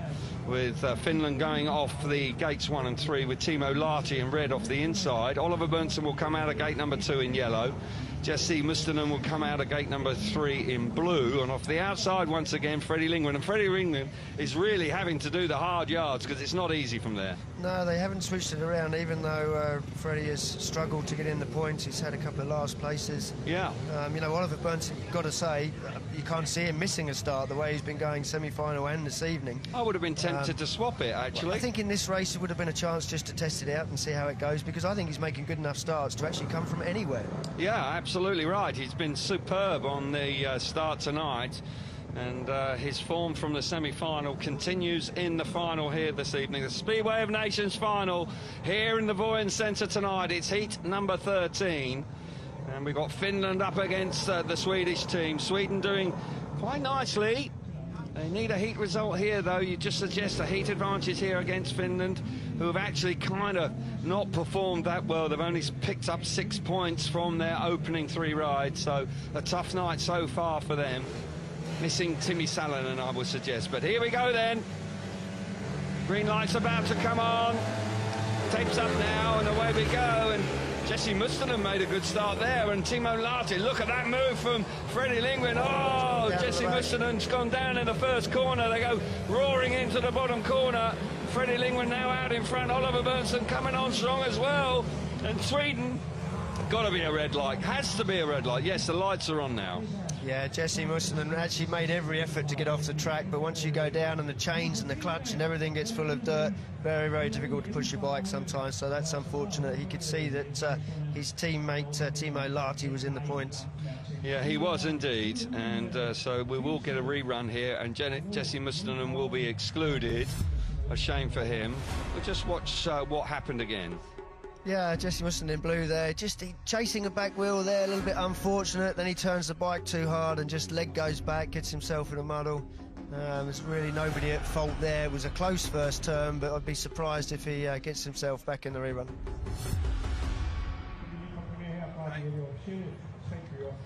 Okay, so we will have a rerun with 3 riders here, with the exclusion to Jesse Mustonen for Finland. So a great opportunity now for Sweden to pick up a heat advantage now.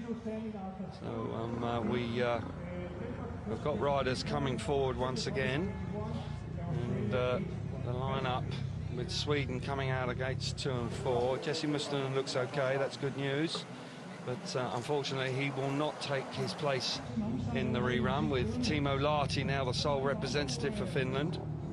Finland did remarkably well earlier this week, but it hasn't been their night so far. Timo Lahti off the inside in red.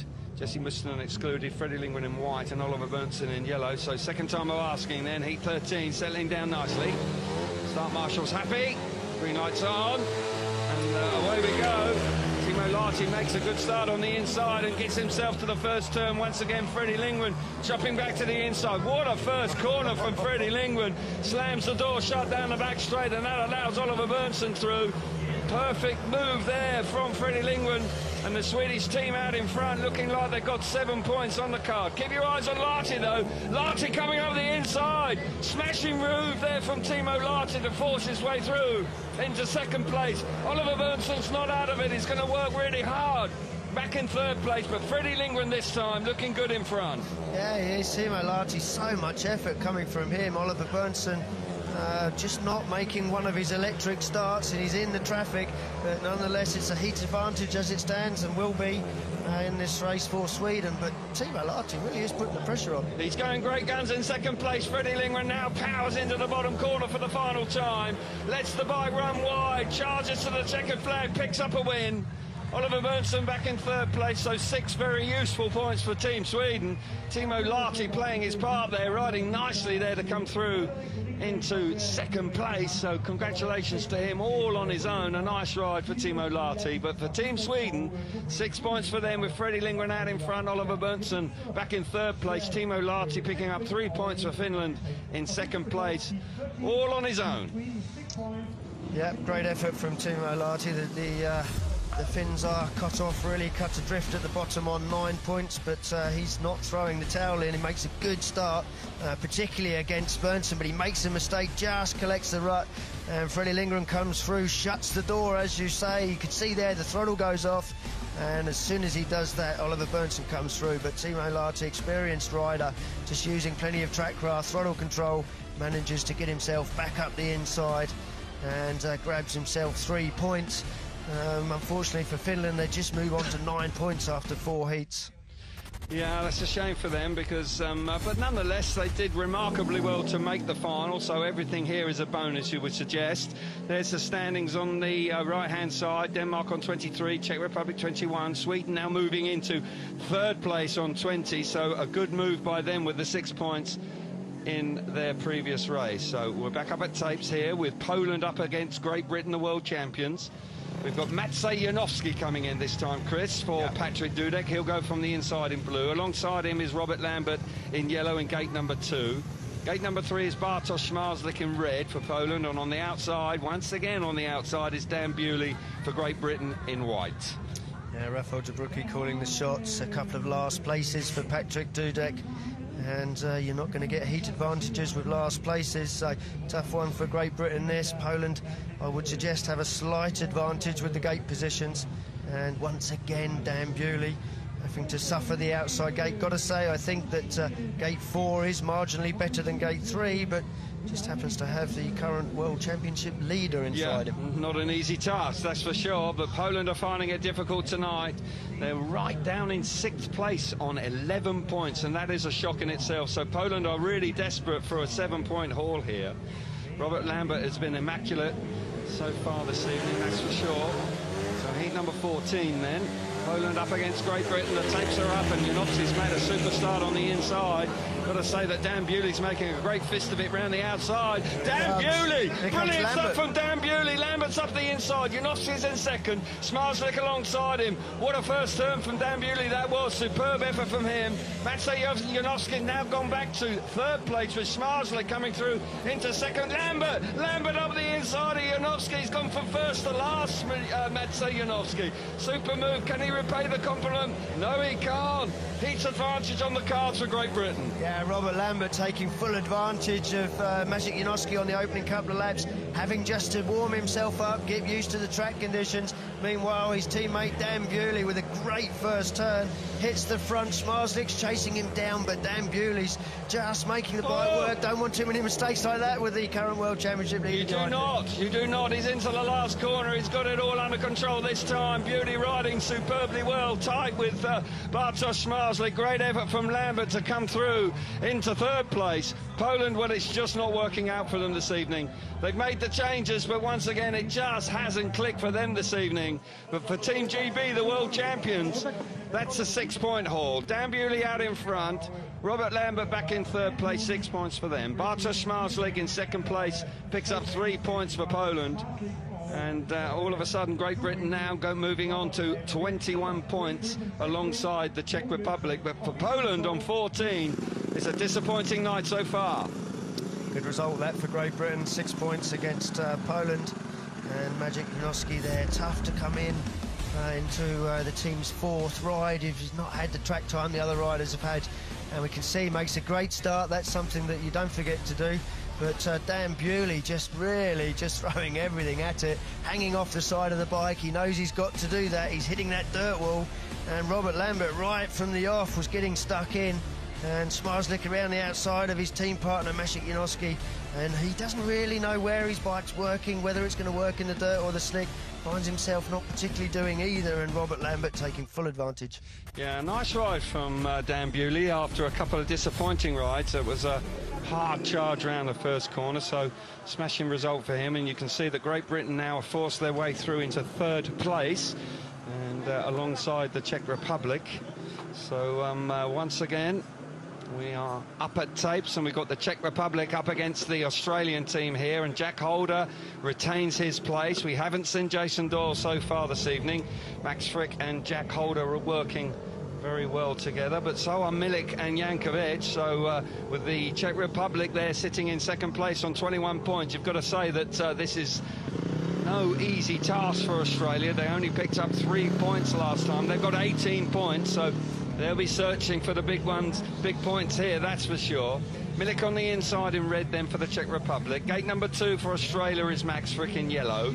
Gate number 3, Jan Kvech, who's riding so well this week. He goes out of there with the blue helmet colour, and off the outside is Jack Holder in white. And Jack Holder made a really good attempt from gate 4 earlier on. Yeah, he did, yeah. I can see why they're leaving him on gate 4. He made a great job of it, and actually did it twice. Not quite as good the second time, but enough. Jan Kvech once again gets the difficult task of coming off the not-so-good gate 3. P15 then, Czech Republic up against the Australian team. Oh, tapes are up now. What a start from Max Fricke, because Vaclav Milik was a touch nervous. Jack Holder's there alongside him. Milik up the inside. It's going to get close going into turns 3. Holder winding it on right round the outside. Fricke's aware, trying to slow him down, trying to get his partner alongside him with Jan Kvech at the back. This could be a massive result for Team Australia. Going great guns. Fricke once again having a look, but he's too fast on the inside for Jack Holder.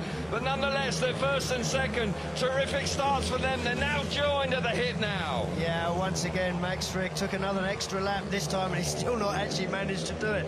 Keeps having a look for Jack Holder, saying, come on, mate, you've got to speed yourself up a little bit. You've got to get round me. And I've got to say, the Czechs are not letting them go. They've had 3 heat advantages in their last 3 races, but it's not going to happen this time. No, it's not, because Australia have dominated Heat 15. Jack Holder now through the last corner with Max Fricke hugging that inside. Terrific result for Australia. 7 massive points for them. First time we've seen the Czech Republic just slip up a wee bit there. Just 2 points for them. Could be costly. But there's no question that Australia, who had 18 points coming into this one, they rocket to the top of the table and move on to 25. Just shows you how important it is to try and pick up 7 points if you can. Great effort from Australia. 7 points for them. Jack Holder and Max Fricke. Vaclav Milik back in 3rd place. Just the 2 points this time for the Czech Republic. And Australia have just turned the table upside down again as they hit the top. And another fantastic ride from them, some great team riding. Yeah, we can see Vaclav Milik there just having a little stab at the start. We've seen a race earlier with Leon Madsen brought back for that, but he doesn't make the start. And he comes out of the corner in 3rd place, the referee quite rightly letting that one go. And quite fair there on Jack Holder, does give him the racing room. And I can see Max Fricke spent most of this race actually looking behind him, I think. Yeah, he did look plenty of times, but he wasn't slowing down. But there's no doubt that they did do the business. So we've got the Scandinavian shootout here in the next race, with the Swedish team up against Team Denmark. Denmark going nicely in 2nd place on 23 points. Sweden have got 20 points, so not too much to choose between these 2 teams. And Oliver Berntzon will go from the inside in blue. Freddie Lindgren will come out of gate number 3 for Sweden in red. Leon Madsen comes out of gate number 2 in white for Denmark, and Mickelsen will go from the outside in yellow. So this is going to be a tight tussle for sure. Denmark going great, actually. They're doing a fine job. Workmanlike job. Yeah. But they haven't had a last place this evening, and that's keeping them well and truly in contention. There's the lineup for you: Lindgren in red, Berntzon in blue, Madsen in white, and Mickelsen in yellow. It's local derby time, Kelvin. It is, yeah. So no loss between these 2. No, there isn't. So it'll be fiercely contested, that's for sure. But Freddie Lindgren certainly growing in confidence and looking better and better. And Oliver Berntzon this week certainly working wonders. Tony Rickardsson there, keenly looking on the action, of course. He had so much success representing Sweden. 6 World Championships, Team Championships, and a truly superstar of the sport, no question. Heat 16 then, Sweden up against Denmark in the Speedway of Nations here in Vojens tonight. World champions going to be crowned at the end of the evening. Don't know who it's going to be, so difficult to call. Australia going great guns at this stage on 25. Here we go then, Heat 16. Marshall's happy. No, he's not quite happy. Freddie Lindgren just having a little bit of a problem on the start line there. Here we go. Long pause, away we go, and Berntzon's made a great start, so is Lindgren. Terrific stuff from the Swedish pair there, into the first corner with Leon Madsen coming through into 3rd place, and Mickelsen out the back. Sharp away from the tapes that time, Team Sweden. I've got to say that was immaculate stuff for them.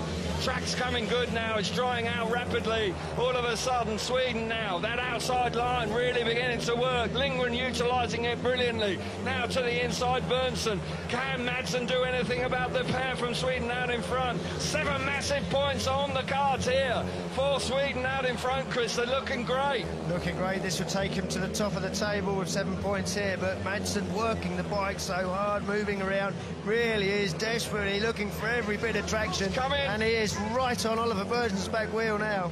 He is indeed. Lindgren on the outside. Look at that grip he gets there. Charges down the back straight for the final time. Madsen giving it one last blast. It's not going to work. Berntzon's going to hang on.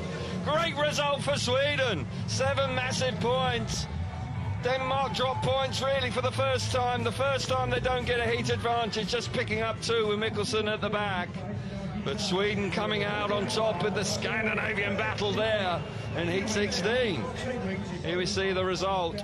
7 points for Sweden. Freddie Lindgren out in front, Oliver Berntzon in second. Leon Madsen back in third place, and Mickelsen missing out. And I've got to say that's a blow for Denmark, but a massive boost for the Swedes.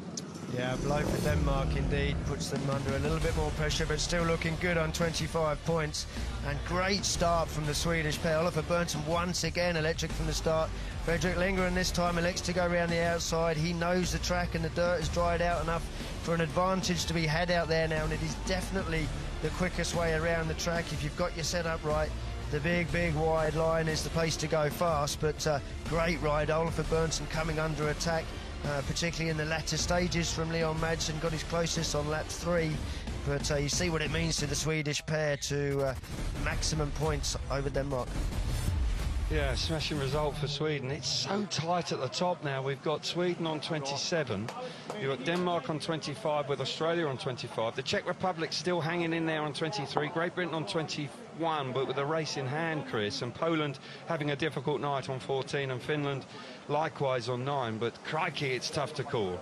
It is, yeah. I mean, Poland obviously have that race in hand as well to the teams at the top of the chart, but they're going to need a decent ride to put themselves in the mix. They need 7 points, I believe. They've got to pick up 7 points here against Finland.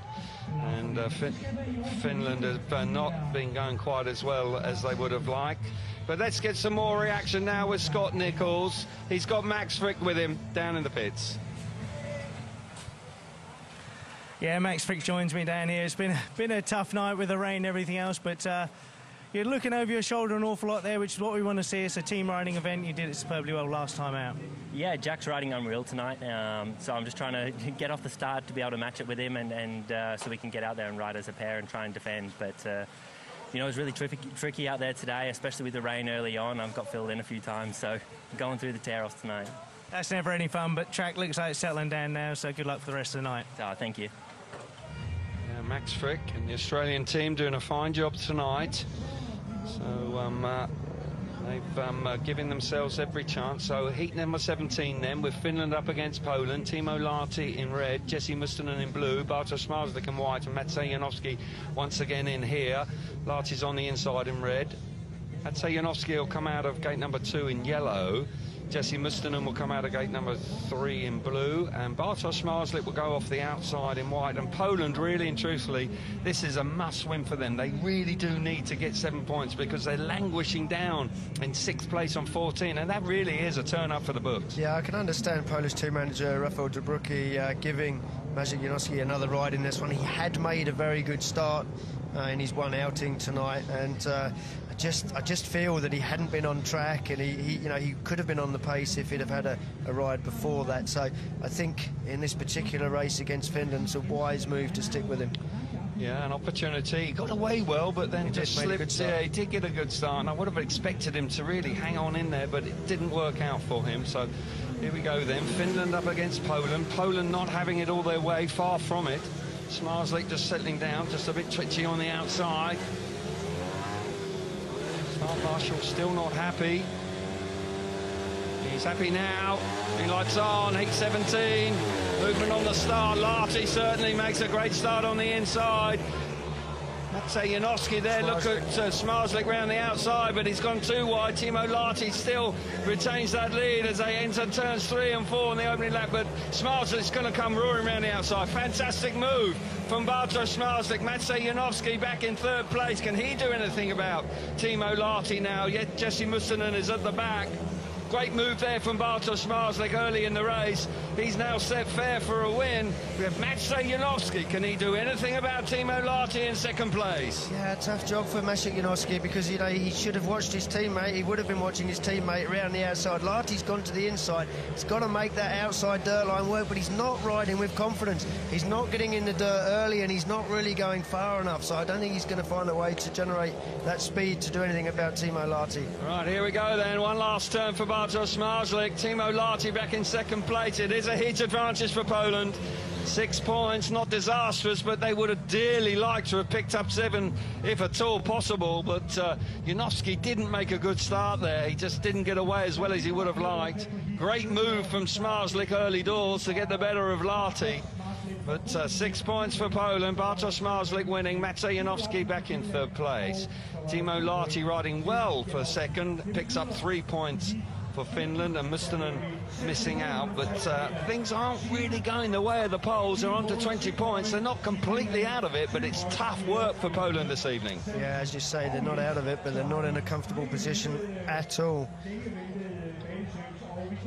So there we see the standing. Sweden on 27, Denmark 25, Australia 25, Czech Republic there on 23, Great Britain with a race in hand on 21. So much more racing to come.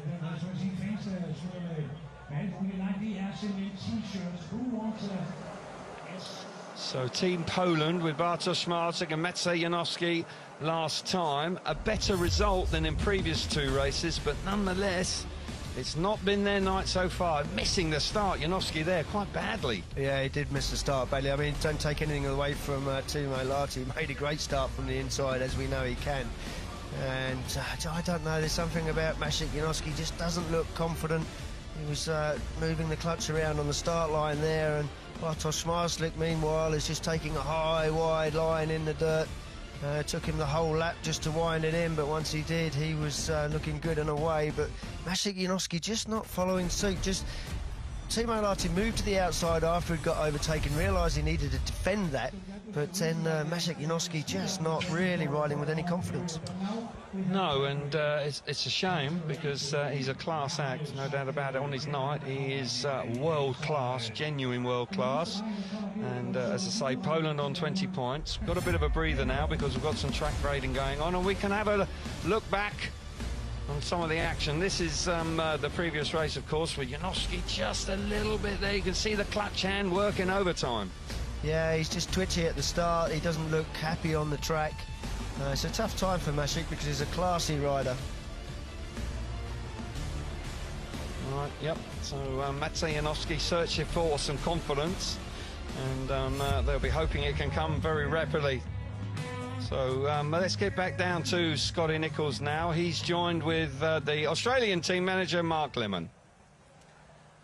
Yeah, Mark Lemon joins us, Australian team manager. So you're having a little look down at your programme before. It's pretty tight out there. It certainly is, but that's what you expect of a Speedway Nations with the world-class riders that you have on show. It's pretty frantic, just up to date. I'm glad we're sort of taking a bit of a chill moment just to sort of re-grab our breath because the rain's sort of thrown a bit of a curveball. And it's pretty rushed, but not the way we like to do it, but you have to adapt. Yeah, exactly, but how much does that impact your role as a manager and the boys? Because it was proper frantic early on. We appreciate and understand why, but it does have a big impact on you boys. Well, it's really affected everybody, to be quite honest. I think that one particular race when we were in Heat 10 and Heat 12 and the restart, and then it was a quick dash for the 1 minute sort of the restart. Temperatures sort of are boiling, underside those helmets, and it's probably not the best for them, but they work well, and well, as far as our boys are going, they're doing good. We've just got to finish it off. It is, and with it being rushed so quickly like that, does it make it really hard for you to kind of regroup and have that time? Obviously, Jason Doyle, 2017 world champion, hasn't had an outing yet. Were you tempted to put him in at any point? Yeah, I guess I was. I mean, it's very hard not to utilise a world champion like Jason, and he's just been captain of Australia, and he's just been so loyal and committed to the cause, and we know what he can do. So yeah, it has been tough, I must admit. But the young guys, Max and Jack, riding really well. I think really when they went out and beat the poles, that sort of clinched their positions for the rest of the night. And Max had a few issues with the bike, but I asked him to find something, and obviously he went and delivered in that last. Well, he found it, so good luck to the rest of the boys and for you the rest of the night. Thank you. Cheers, Scott. Yeah, good to hear from Mark Lemon. They're going along very nicely. So we've been looking at the position of Poland in particular, who've got to race Denmark in previous race. It's not looking good for Poland, and looking like they're not going to actually be able to land a big blow tonight. So let's have a review now of what we've seen so far this evening.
Okay, let's get some more reaction now with Scotty Nichols. He's got Phil Morris with him.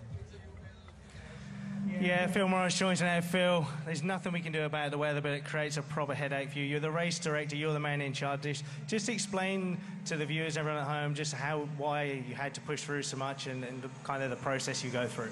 Yeah, obviously the rain came at the wrong time, and it wouldn't be Vojens with 4 days without rain, so I was, expecting it.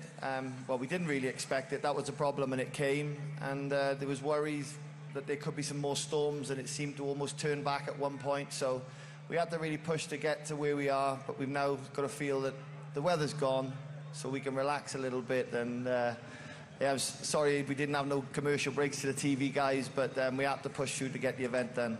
Yeah, definitely, and you're a former rider, so you appreciate that. It's very stressful for the riders. You do a fantastic job at trying to keep that balance between the boys, but it's a stressful process for everybody involved. Yeah, of course, it's the biggest event, team event in the world, and I respect the riders, and when things are happening a bit quicker in a big event, it is difficult, but also you've got to weigh up everything, the fans, the people at home, the event itself, so I really appreciate the riders for getting on with it, and I thank them for that as well. Well, we appreciate your time. For we know you're a busy man, we'll let you back to your job. Thank you. Thank you, guys. Yeah, well, it's good to hear from Phil Morris. It's not an easy task when the weather plays its part. Look at the standings there. We've just been crunching some numbers. It is looking like an uphill task for Poland, but they're going to need 7 points against Denmark in their last ride. Sweden going along very nicely, though, but Great Britain have actually got 2 races to come, and with an opportunity also to improve their position greatly, but they've still got to do it on track, of course. I'd rather have the points on the board, Chris, in truth, but there's no doubt that this is going to be really close coming to the top 3, and who's going to fight out for the medals this evening. Team Great Britain out here then, and they're going up against the Czech Republic, and the Czech Republic just slipped up last time and are just got 2 points. So heat number 18 with Dan Bewley in red, Robert Lambert in blue, Vaclav Milik in white, and Jan Kvech in yellow. And for Team GB, the world champions, really do need to keep pushing on. 6 points last time after 2 4-point hauls, so cannot slip up here. If they want to make the top 3, they're going to have to get, I would say, at least 6 points, I would think, out of this. That would be useful, very useful, but not easy against the Czech Republic. So on the inside in blue is Robert Lambert. Alongside him for the Czech Republic in white is Vaclav Milik. Dan Bewley will go from gate number 3 in red, and off the outside is Jan Kvech. And they're sticking with that format, the Team GB management, aren't they, both? giving Dan Bewley the outside gate every time. Yes, and exactly the same with the Czech Republic. Vaclav Milik coming off the inside gates and Kvech being sent the long way round. So a lot of the teams, I don't know if they were watching Sweden in the semi-final, but they seem to be sticking to their guns. Yeah, they may well have been. I tell you what, when Russia won it on 3 consecutive years, they did it. They did. And it's a system that worked for them, and quite clearly other management teams are copying that. So we will wait and see if it bears fruit tonight. Track improving, just going to slow the pace of the meeting down a wee bit. It has been fast and furious, that's for sure, and understandably so. So, excuse me. Great Britain up against the Czech Republic here. And a vital race for Great Britain if they want to force their way into the reckoning. Here we go then. Oh, a long pause, and Milik's made a really good start out of gate 2. Gets the better of Robert Lambert. Dan Bewley very wide, awfully wide. He's got some speed, but Lambert's come into the picture as well with Kvech at the back. Milik in the back, in the middle of the track, powering on. Bewley into second place. Robert Lambert alongside him. Vaclav Milik has been a little untidy earlier on, but conditions are better. Lambert now pushing out hard in second place. Can he hunt down Milik? But Milik is looking pretty solid. Kvech out of shape at the back. But Vaclav Milik sharp away from the tapes and is looking strong in front. Yeah, it's not a disaster for Great Britain. 5 points here. It is an advantage, but as you say, Vaclav Milik just strong in front, riding right in the middle of the track. Probably not the best pace to ride, to be honest, not the fastest pace, but he's making the bike do the work, and he's making it work well. Dan Bewley really this time round just not able to find a way past Robert Lambert, but to be honest, the speed that Vaclav Milik's had, don't see either of them passing him. Milik out in front, wins comfortably. Second and third for Great Britain, 5 points for them. Heat advantage, looking for more, but they'll have to settle for that. Kvech this time missing out on the score chart. And Great Britain moving forward now on to 26 points. 5 points for Great Britain. Robert Lambert in second place. Dan Bewley in third. Czech Republic on 4 with Vaclav Milik riding well out in front. Smart away from the tapes and looked good, but Kvech just not being able to land a blow coming from gate number 4. But not disastrous, as you say, for Great Britain. Moving into third spot at this stage. Yeah, once again, the fast-starting Vaclav Milik. He is known as being a pretty fast starter. Makes a great gate, gets out front, rides around the middle of the track, but just makes a good, smooth job of it. And neither Dan Bewley or Robert Lambert really had an answer for him. And that puts Czech Republic on 27 points. That's the end of their qualification heats. It's not a bad position to be in, but there's a strong chasing pack. And I'm not convinced that that's going to be enough for them. No, and I've got to say it's a fine effort nonetheless, but you could very well be proved to be right. Team Great Britain there just looking a touch concerned, and they've got another ride to come, of course, and they'll be looking to make sure that they don't drop too many points if they want to retain their place in the top 3 and continue on towards the medals. So we've got Denmark up against Poland here, and this is a huge Madsen's got a problem down there at the start line. Yeah, Madsen, the bike just stopping, trying to bump start. It looks like it's trying to fire up, but Denmark are going to go off the gates 1 and 3 here, with Madsen on the inside in red if he can get his bike going. He has now. He comes to the start. Alongside him in white will be Bartosz Zmarzlik. Mickelsen in blue will go from gate number 3, and Maciej Janowski is retained here. He'll go from the outside in yellow, and in truth, Poland are really up against it. The most they can get here is 27 points, and that even then, that won't be enough. So it really hasn't been their evening, and they'll be bitterly disappointed. But for Denmark, they are on 25, so still the opportunity to really keep moving forward and put themselves into medal contention. So yeah, everything to race for. Poland disappointing, but Denmark, the hosts, still very much in the hunt here. Yeah, they've been pretty consistent, Denmark, all the way through the competition so far, barring their last ride. Here we go then. Heat number 19, Denmark against Poland. Well, here we go. Leon Madsen made a good jump, but Bartosz Zmarzlik worked that bike brilliantly to the first corner, but Maciej Janowski has missed out. Once again, Poland just not being able to click into gear as a pair. Madsen round the inside. Oh, it's off the bike! Oh, disaster for Denmark. Maciej Janowski now coming through in the second plate. Red lights on. No surprise at all. Leon Madsen just getting a whole load of unexpected grip coming out of turn 4 and is thrown off the back of the bike. Oh, drama here in heat 19.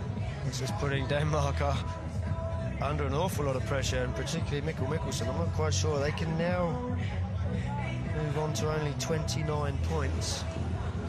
Yeah, that is a massive blow for Team Denmark. Got to believe that concern for Leon Madsen.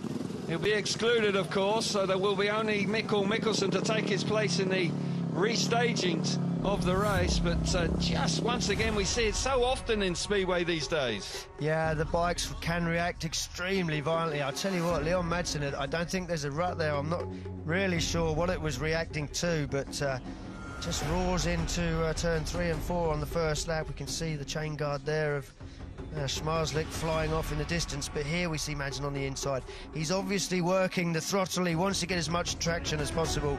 Doesn't hit a lot there on the track. Can't blame the track or a rut particularly, but does go up very, very quick. Fairly innocuous looking slide to the fence, but he's obviously uncomfortable. Yeah, he should be okay, but for Bartosz Zmarzlik and Maciej Janowski, a second chance, it might not be enough anyway, even with a maximum point haul. It hasn't been a great evening for Poland. They haven't been able to really click together and get the team riding aspect going. Good to see Leon Madsen getting to his feet, gingerly, mind. He has had some serious injuries in the last couple of years. He's still carrying quite a nasty back injury. But a round of applause for Leon Madsen as he makes his way back towards the pits. Tough for Denmark. Yeah, massive blow. They only scored 2 points last time, so they really did need to get amongst the big points in this one. And got to say that that could be very costly indeed. And it's looking unlikely now. But all the pressure on Mickelsen to pick up 4 points and put them on to 29. And then they'll just have to be patient. So we can get some reaction with Scotty Nichols now with Oliver Allen. Management, Ollie Allen joins me. Ollie, it is super tight out there. The boys, it all comes down to this last race for them. Yeah, a lot of pressure on the boys in the last one, but to be honest, it's been pressure from the first race. It's been tight. No one's really pulled away with it. There's still so many different permutations as to what can happen yet. So we just need to focus on the best we can do, and the rest will sort itself out. Yeah, there's an awful lot of focus, obviously, working as a team. How much has that been part? How much has Ty been part of that? Obviously, he's not on track, but obviously he can see things that perhaps sometimes you as a rider, you can't always pick things up on the track yourself. Ty's been fantastic. Like you say, he's a, one of the best riders in the world, and I'm sure the advice that he's been giving Robert and Dan has been priceless. So yeah, team sport, team effort from Ty and everyone. Same with the mechanics. All of Ty's mechanics have been involved. They've been helping us. So yeah, I can't fault that. I think it's been a really good team effort. Well, like you say, it's a proper team effort. All the best to the boys for that last race. Yeah, thank you very much. Yeah, it is a crunch race for Team Great Britain, and they will come up against Sweden there, so it'll be quite a shootout between those two, and they're in second and third at this stage, so they will want to try and pick up the big points to ensure that they are giving themselves every chance of a medal this evening. Difficult to know exactly who's actually going to win the qualifying races to go straight through to the grand final. Massive blow for Denmark here, Chris, though. Yeah. Huge blow for them. Oliver Allen said it there, no one has pulled clear. Only Australia have actually had more than one maximum heat advantage. Yeah, just shows you how tough it is out there. Conditions difficult to begin with, but nonetheless, everybody dropping points at some stage. So second time of asking here between Denmark and Poland. Off the inside in blue will be Mickelsen. Gate number 2 is Bartosz Zmarzlik. No rider in gate number 3, and off the outside is Maciej Janowski in yellow. Pressure's on Zmarzlik here to get across Mickelsen. We know Mickelsen can be a fast starter, and if Zmarzlik allows him to get to the corner first, he could really command the race from there. Yeah, he could do, but Mickelsen is pretty useful himself off the tapes, but got to say that Zmarzlik, well, he can hassle that bike, can't he? But they're not having it all their own way. Speedway of Nations, for whatever reason it is, it just hasn't clicked for Poland. They were dominant in the World Cup, absolutely. Denmark and Poland really did win for fun at that competition. In the latter years, it was all about Poland, but since the introduction of the Speedway of Nations, they haven't managed to win it, so looking unlikely this year as well, so the frustration will continue for Poland. Here we go then, heat number 19, second time of asking. Takes her up, and Bartosz Zmarzlik jet propelled, and Mickelsen not getting away as well as he would have liked. Maciej Janowski coming roaring round the outside, but Mikkelsen's ridden a nice first turn there to hang on to second place. Got to say, Zmarzlik there hugging the inside, coming out of turn 4, looking for his teammate. Mickelsen in second place. This is not great news for Denmark, actually. They could do with 4 as a very minimum. Maciej Janowski going well in third place. 6 points for Poland at this stage. Now Janowski working wide, trying to build up some momentum to try and force his way past it. But again, he's chopped to the inside. I'm not sure he should have done that. But there's Zmarzlik trying to slow things down, looking backwards more than forwards. Janowski now riding around the outside, but it just hasn't quite got the pace. No, he hasn't got the pace, and Mikkelsen's going to move Denmark here on to 28 points. I don't think that's going to be enough. Yeah, there we go. So the crash to Leon Madsen proving to be quite a blow for the host nation. Zmarzlik wins almost in reverse at the end. To be honest, he was slowing down that much. He picks up the win, and 6 points for Poland and the 3 points for Denmark. And for those two great nations, I think that's going to, unfortunately, end in disappointment for them. So heat 19, Poland on 6, Bartosz Zmarzlik out in front, Maciej Janowski in third, Mickelsen in second place. And they pick up the 3 points. Denmark on 28 at the top now. They're going to have to be patient to see how it all pans out. But with the Czech Republic, they've finished. They're on 27. We see it again, Chris. Yeah, it's so difficult to call this. Working out the points is nearly impossible, but you see Maciej Janowski doesn't make a bad start, goes straight to the outside. He just doesn't seem to be able to make the bike work in the grip or on the slick or anywhere. But as you say, Zmarzlik spending a lot of his time looking behind him, but unfortunately for him, Maciej Janowski is nowhere to be seen. Makes a run up the inside, but has to back out of that one. And 6 points in this race, not enough for Poland. So here we go then. Next race is up at Tapes with Australia up against Finland. And Australia, all of a sudden, they can make their presence felt once again towards the top of the table, because as you can see, they're on 25 points, but all of a sudden they can actually get themselves up over 30 points here if things go well for them. They are sticking with the same pairing again, with Jack Holder still racing. Jason Doyle has not raced tonight. Max Fricke will go on the inside in blue for Australia. Gate number 2 is Timo Lahti in white. Gate number 3 is Jack Holder in red for Australia, and Jesse Mustonen will go from the outside in yellow. And for Team Australia, 7 points here, and all of a sudden moving on to 32 points. That's going to turn it around once again. The Czech Republic are very vulnerable there. Denmark are just going to have to just keep their fingers crossed, aren't they? Sitting back and waiting for the other results.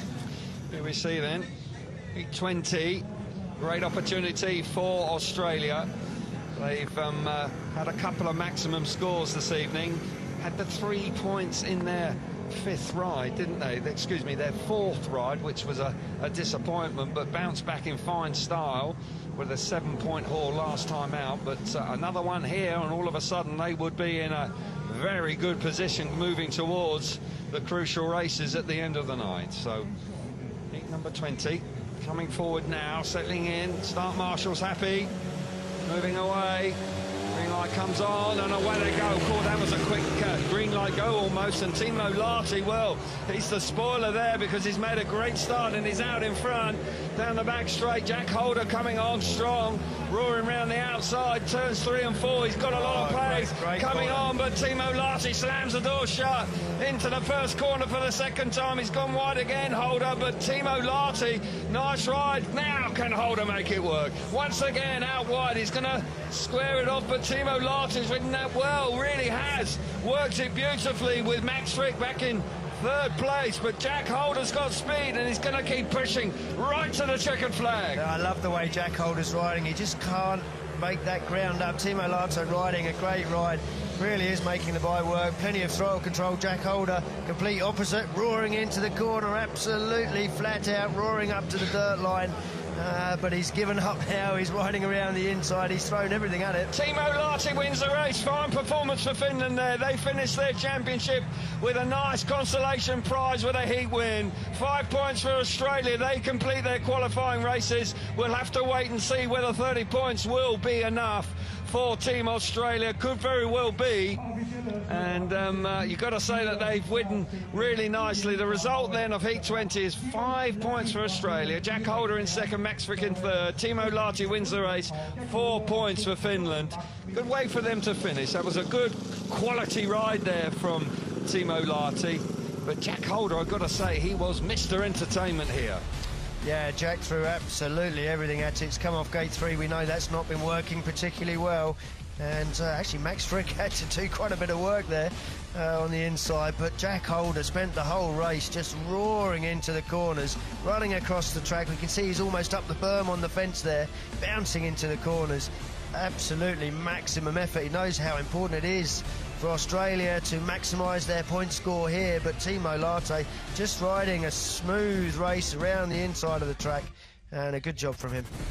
Well, here we are then. This is a massive Heat 21 between Great Britain and Sweden. This could turn the tables on the places at the top of the table. Denmark on 28, 27 for the Czech Republic. Sweden are on 27. 26 points for Great Britain, but they've got a race in hand, so it all could be changed for the first 3. So Heat 21 with Sweden off gates 1 and 3. Berntzon on the inside in blue. Robert Lambert out of gate number 2 in yellow. Freddie Lindgren coming out of gate number 3 in red, and Dan Bewley sticking with the outside once again. He'll go there from gate 4 in the white helmet colour. This is a massive race in the context of the World Championship. It certainly is, yeah, the permutations here. And looks... So, there we go. Heat 21, Sweden going well, Great Britain the world champions. If they want to hang on to the title, they've got to perform now. Really do need at least 5 points. I think they need, yeah. 5 points would be the very minimum. That would put them on to 31, and that would see them through. And then you've got Sweden on 27. I've got to say 5 points for them, and they could very well go straight through to the final. So this is a massive race in the context of the World Championship. So many permutations still to be played. Could be disappointment for Denmark, who are sitting in second place on 28. But here we see Heat 21 then. Green lights on, takes her up and away we go. Berntzon's made a good start. Oh, Bewley! What a start from the outside from Dan Bewley. Fires himself to the front, and here comes Lambert up the inside. Berntzon hanging on to second place. Lindgren roaring round the outside in turns 3 and 4. Coming on strong, can't quite get there. It's tied for second and third. Superb stuff from Dan Bewley. He's out in front. Here comes Freddie Lindgren up the inside. Robert Lambert responding. Big race this is. The world champions hanging on in second, in third place, and with Dan Bewley out the front. So this is a difficult race for Robert Lambert because he's a little bit faster than Oliver Berntzon. And the more he tries, he comes under fire from Fredrik Lindgren. Almost made a mistake there, Freddie Lindgren, but he's not going to give up. Fantastic ride out front from Dan Bewley. This would be a fantastic result for the world champions. Bewley down the back straight for the last time. Lindgren coming on strong, but he's not going to quite get there. Lambert slams the door shut. Berntzon's going to finish second, but it's 6 points for Great Britain, and they're in there. Super stuff from them. Sweden just missing out when they really needed to. So Great Britain now with 6 points. They're going to move on to 32. And that looks like that's enough now to go straight through to the final. Sweden into the race-off. With Australia. With Australia on 30 points. So 6 points to Great Britain. 3 points for Sweden with Oliver Berntzon in second place. Dan Bewley, what a start that was from gate number 4. Robert Lambert back in third place. And how did it turn it around there with Heat 21? Yeah, what a result for Great Britain. That is absolutely superb. Gives them a breather, takes the pressure off. It does indeed. Fabulous result there in the end, but it was tense stuff. Great Britain straight through to the grand final. The world champions there. Every chance of retaining their title. Sweden in the race-off alongside Australia in the last chance qualifier. Denmark, Czech Republic, Poland and Finland missing out. So let's get some more reaction now with Scotty Nichols down in the pits.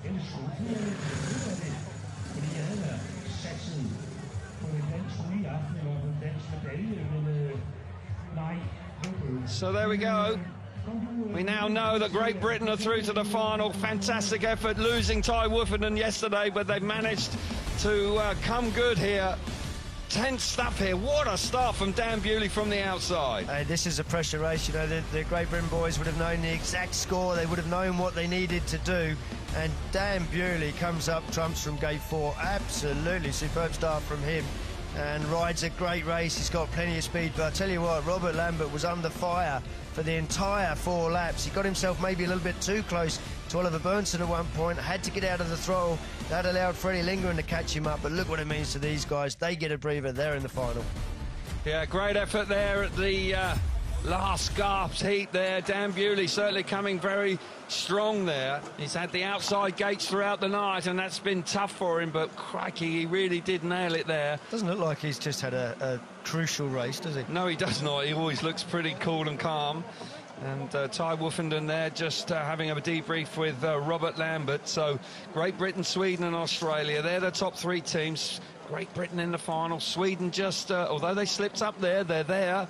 They're in second place at this stage. So that would suggest, although they're equal with Australia on 30 points, they could well get the gate pick. Yeah. And that will mean a slight advantage going into that last heat to qualify for the final. Here are the individual points. Berntzon's great, super stuff. Zmarzlik, unfortunately, hasn't had the backup he's needed. Jack Holder's ridden well for Australia. Milik there on 18, great. Lambert, good. Leon Madsen, unfortunate to just loop out there. Dan Bewley coming on strong at the end. Timo Lahti, that win at the end was a fitting result for Finland after a great week at Speedway for them. Max Fricke, Freddie Lindgren, and you can understand Freddie Lindgren there having to do the hard yards from the outside all the time. But Maciej Janowski on 4 points, that just wasn't good enough for the Polish team. No, and you can see there Robert Lambert, Dan Bewley in 5th and 7th. They topped the pile, but it just shows what a team effort it was. And looking at the pictures, I don't think you can underestimate the input that Ty Woffinden would have had tonight. He's a calm influence in the pits. He doesn't get flustered, and I think he's played a massive part. He has indeed. So let's have another review on what we've seen so far.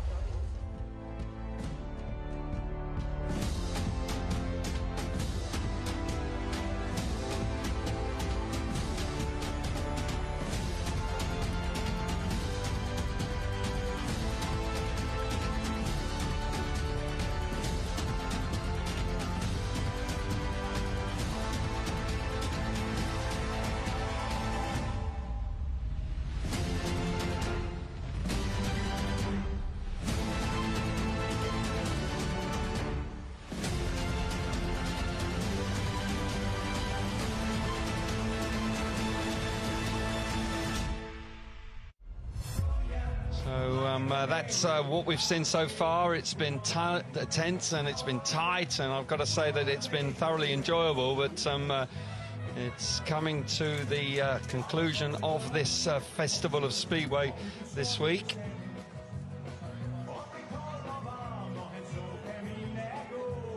So now we wait patiently for the gate draw for Heat 22, the grand final qualifier gate choice. So that will be conducted by Phil Morris, and with Sweden in 2nd position over Australia, although it's very, very tight.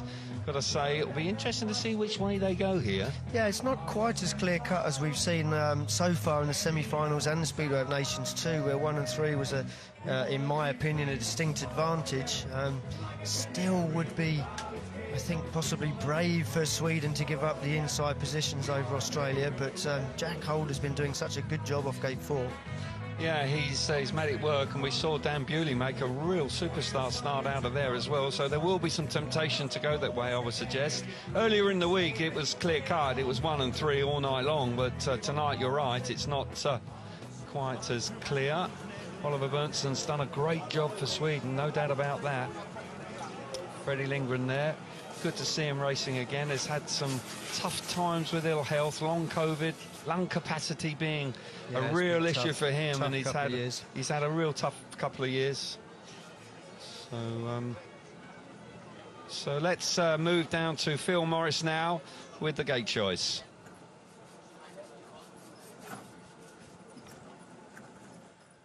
Okay, and the team that finished second place and has first choice, Team Sweden, Morgan Anderson, you have first choice. Please select your gate colours and riders, please. Oliver Berntzon, blue, gate 1, and Fredrik Lindgren, red, gate 3. Okay, thank you. So, yeah, they've gone for the inside gates. And keeping the same format as they have all night long. And the team in third place, Team Australia, Mark Lemon, manager, please select your riders in which position? We'll have Max Fricke in yellow of gate 2 and Jack Holder in white of gate 4. So Max in yellow and Jack in white. Yeah, was that right? Yeah, but gate 2. Yeah, but they've got to stick to their helmet covers. And then they can switch anyway. What colours do you want them in? The same as me. Yeah, Jack yellow, Max white. Right, switch it, guys. Jack, sorry, Jack. Jack is. Are you sure Jack's in yellow? Yeah. Yeah, 4. Okay, we can change it. Jack is in yellow and Max is in white. Okay, some confusion there. I'm not quite sure what. That was straightforward. They seem to make hard work of that, but nonetheless, it's Sweden up against Australia, and Sweden had the first choice, and they've gone for gates 1 and 3. Lindgren will continue to go from the outside, with Oliver Berntzon going from the inside. So they weren't tempted to go for 2 and 4, and Australia will have Holder and Fricke. You've got to feel a little bit for Jason Doyle, but I'm sure he's been playing a crucial part back in the pits. Yeah, I mean, Jason is a very straight-talking guy. He would have been part of the process, and he would have fully accepted that Mark Lemon is doing the best thing for the team. OK, let's get some reaction with Scotty Nichols. He's with Morgan Anderson. Yeah, Sweden's team manager Morgan Anderson joins me. Morgan, it's a real hard choice to know what to go for the gates. It really levelled off towards the end. How much was the influence by you, and how much was it by the riders? We talk like a team, you know, and Oliver are gating good from both 1 and 2, so we think it was better to come into the track a bit. Yeah, Oliver's running fantastic well. Freddie made some changes and looks like he's come to the party late on. Yeah, he swapped bike after his third race, and this one is dialed in better in the first one, so yeah, he did a great job here. Well, you were spoilers in 2015. I know you want to get to your boys and give them a pat on the back, so I'll let you go and good luck. Cheers, mate. Yeah, tense times for Morgan. He'll be keeping his fingers crossed, of course, that his troops can produce in this grand final qualifier for the grand final tonight. Of course, at the very worst, these two teams are going to pick up the bronze medal, so great job done already, but there's no question at this stage, with the World Championship on the line, that's what they're all searching for. Kelvin, just a quick question. Would you have been tempted to swap Fredrik Lindgren and Oliver Berntzon around? And because Berntson's been making such good starts. Gate 3 is very difficult. You need a heat advantage. Must have been a temptation, Chris, but I think because they've been doing it all night long, I think they've all got accustomed to it and comfortable with it, so possibly you just keep going with that consistency.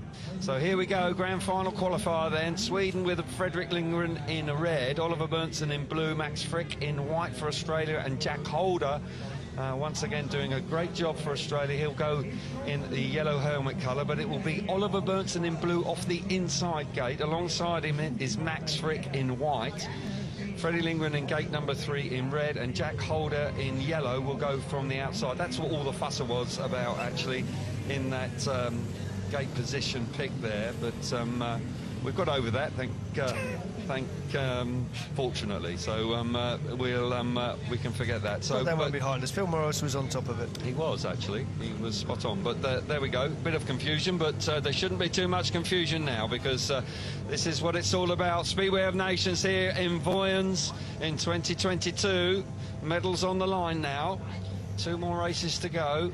Hugely important race for both teams, of course, if they want to be crowned world champions at the end of the night. Great Britain, the reigning champions, down to just the 2 riders, are there in the final already. So Australia and Sweden doing great work this evening. Nothing to choose between the 2 teams, really. They had just 30, they scored 30 points apiece, so it was when they met each other, and of course Sweden coming out on top in that particular race, so hence they got the first choice of gates. Berntzon going great guns all night, Chris, and you've got to say that Freddie Lindgren, with the change of equipment, certainly has improved his performance no end, but Australia have been really solid tonight. So here we go, Last chance qualifier.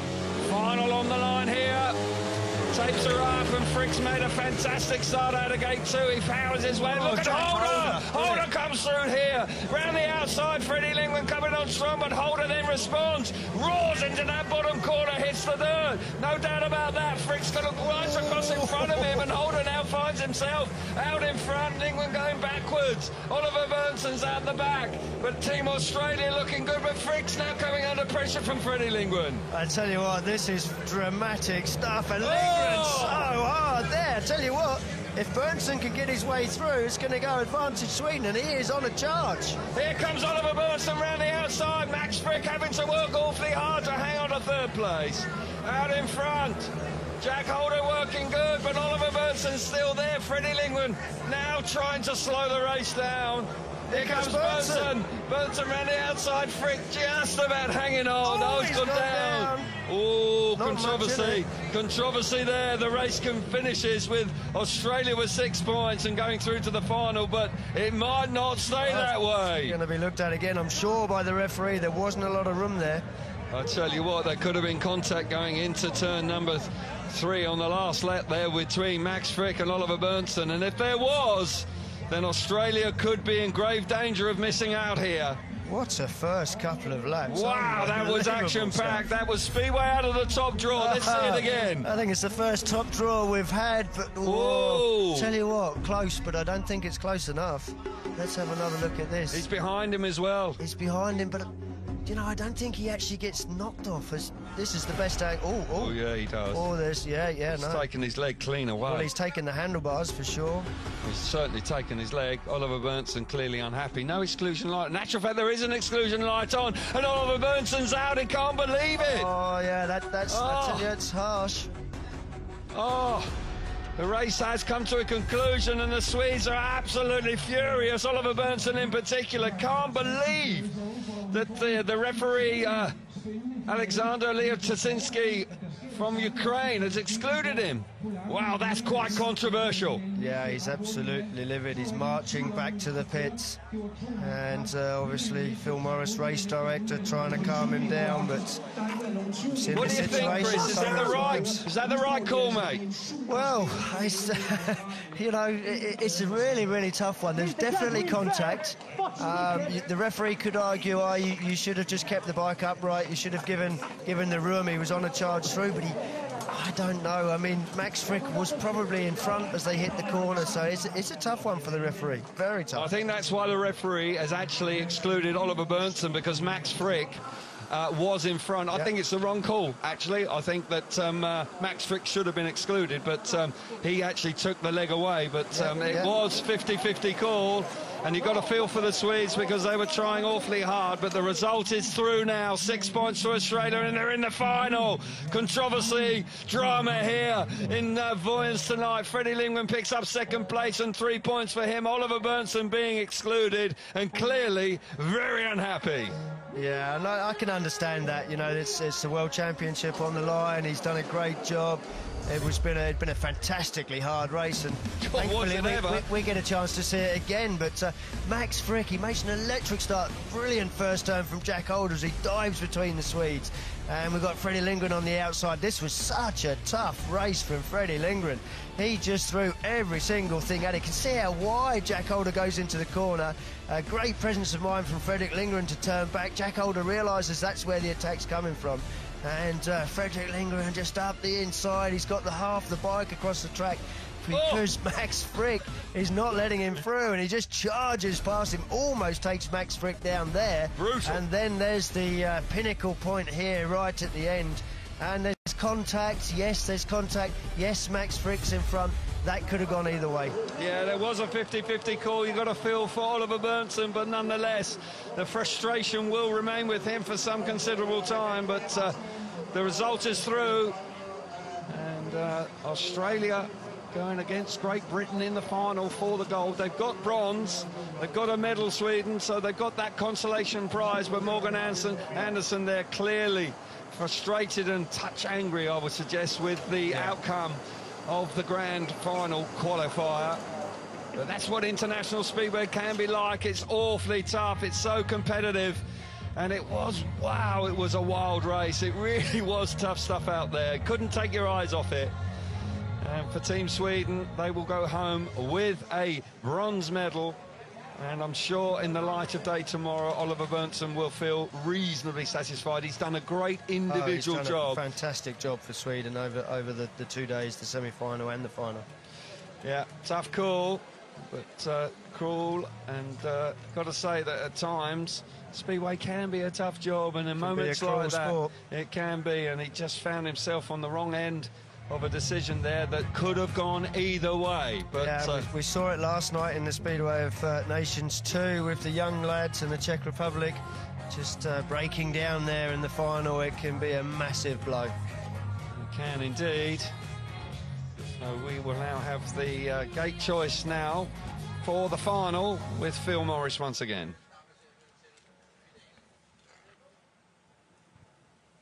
And the leading team going straight to the final, having first choice, is Great Britain. Please select your colours and riders. Be Dan Bewley in red, Robert Lambert in blue. Thank you. Guys, please go to your colours. Gates 1 and 3 for the world champions. And the winners of the race-off and also making the final with second pick is Team Australia. Please select your colours and riders. The colours will be white and yellow, and we'll have Max Fricke off white and Jack Holder off yellow. Thank you very much. Good luck to everybody. Max Fricke and Jack Holder of gates 2 and 4 in the grand final. The shootout for the World Championship here in 2022 in the Speedway of Nations. The reigning champions have done well, very well, to get through. They're a rider down. A lot of people saying that their chances were over before the meeting started, but they proved all the critics wrong. Ty Wifferton clearly frustrated not to be able to take his part on track, but he's played his part rather in the pits, because there's no question they've been really pulling together. And for Great Britain to retain the championship here in Vojens, it would be an outstanding achievement.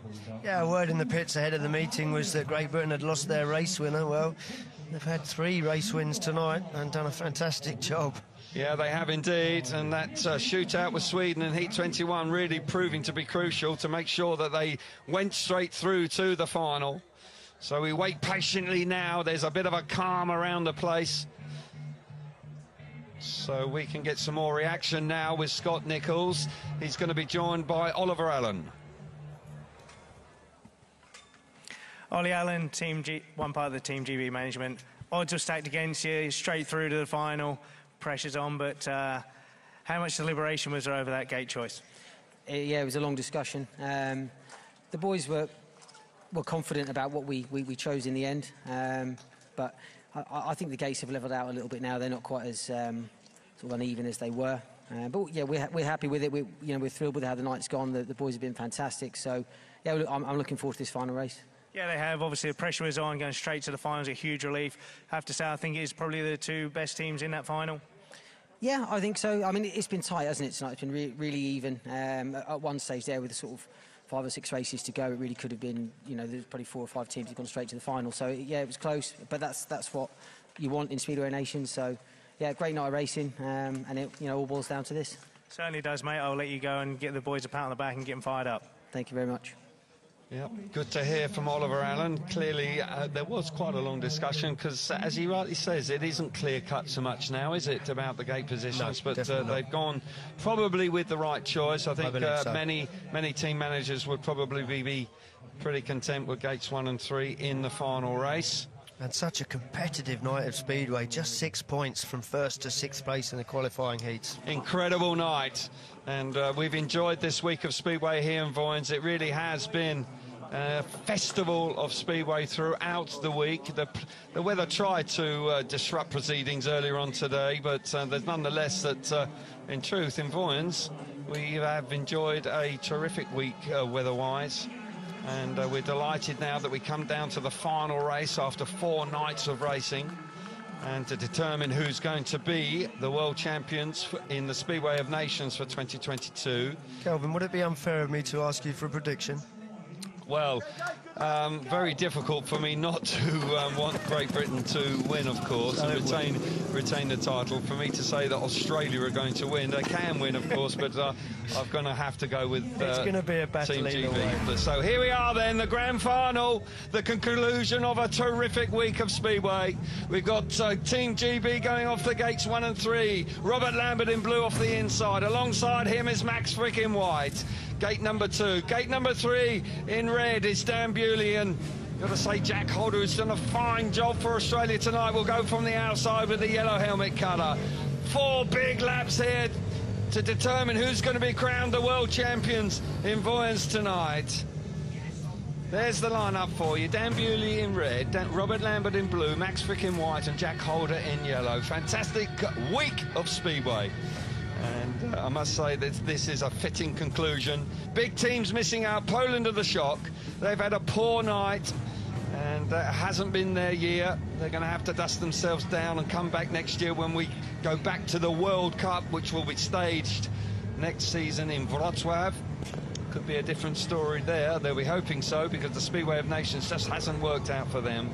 But Great Britain, the world champions, can they retain their title now? You can't call it, Kelvin. It's impossible to call this one. The only certainty is that these boys are going to be throwing their bikes at each other for 4 solid laps. They will indeed. It's going to be action-packed. Robert Lambert's done a great job. Dan Bewley also has got stronger and stronger the longer the night's gone on. Jack Holder has been terrific, coming in to replace Jason Doyle. And as a consequence, Jason Doyle hasn't had a ride tonight, because Jack Holder has just been rock solid throughout the evening. So coming forward for the final time this week, the grand final. Here we go, moments away. Green lights on now. Tapes are away. Max Fricke's made a superstar. Jack Holder's there alongside him. Holder from the outside makes a superb start. Max Fricke's there, looks for his partner. Here comes Robert Lambert up the inside. Dan Bewley coming round the outside. Jack Holder looking for his partner Fricke. But out in front, Australia looking good, really looking good, and set to be crowned world champions. Oh, here comes Bewley. He's got a lot of speed right around the fence. He's put in a big, brave move. He has indeed, but out in front, they're maintaining their position. Bewley trying everything he knows. Robert Lambert at the back. Fricke holding the inside. Jack Holder around the outside. They're looking strong, looking firm out in front. I'll tell you what, Dan Bewley, he's got the speed, but I just can't see that he's going to be able to do anything about Robert Lambert at the back. If he can just squeeze past Jack Holder, could try to slow the race down, but it's just too late now. Into the last corner for the last time this week. Fantastic action here, and Australia are going to be crowned world champions in 2022. Wonderful performance from Jack Holder and Max Fricke. They are the champions, and Great Britain just missing out there. Got to feel for them, silver medal for them. They've done a really good job when they have been reduced just to 2 riders. But many congratulations to Team Australia with Jack Holder and Max Fricke and Mark Lemon and Jason Doyle, I'm sure, playing his part in the pitch. Brilliant stuff from them. Jason Doyle will be celebrating just as much as those two. He's been every bit a part of this team. He said he was nervous watching, and I could see it in his face before that, but fully deserved victory for the boys in green and gold. Fantastic stuff for them. Yeah, wonderful performance. Gates 2 and 4 really working well. Got to say that Team GB clearly delighted with a silver medal. They've ridden so well.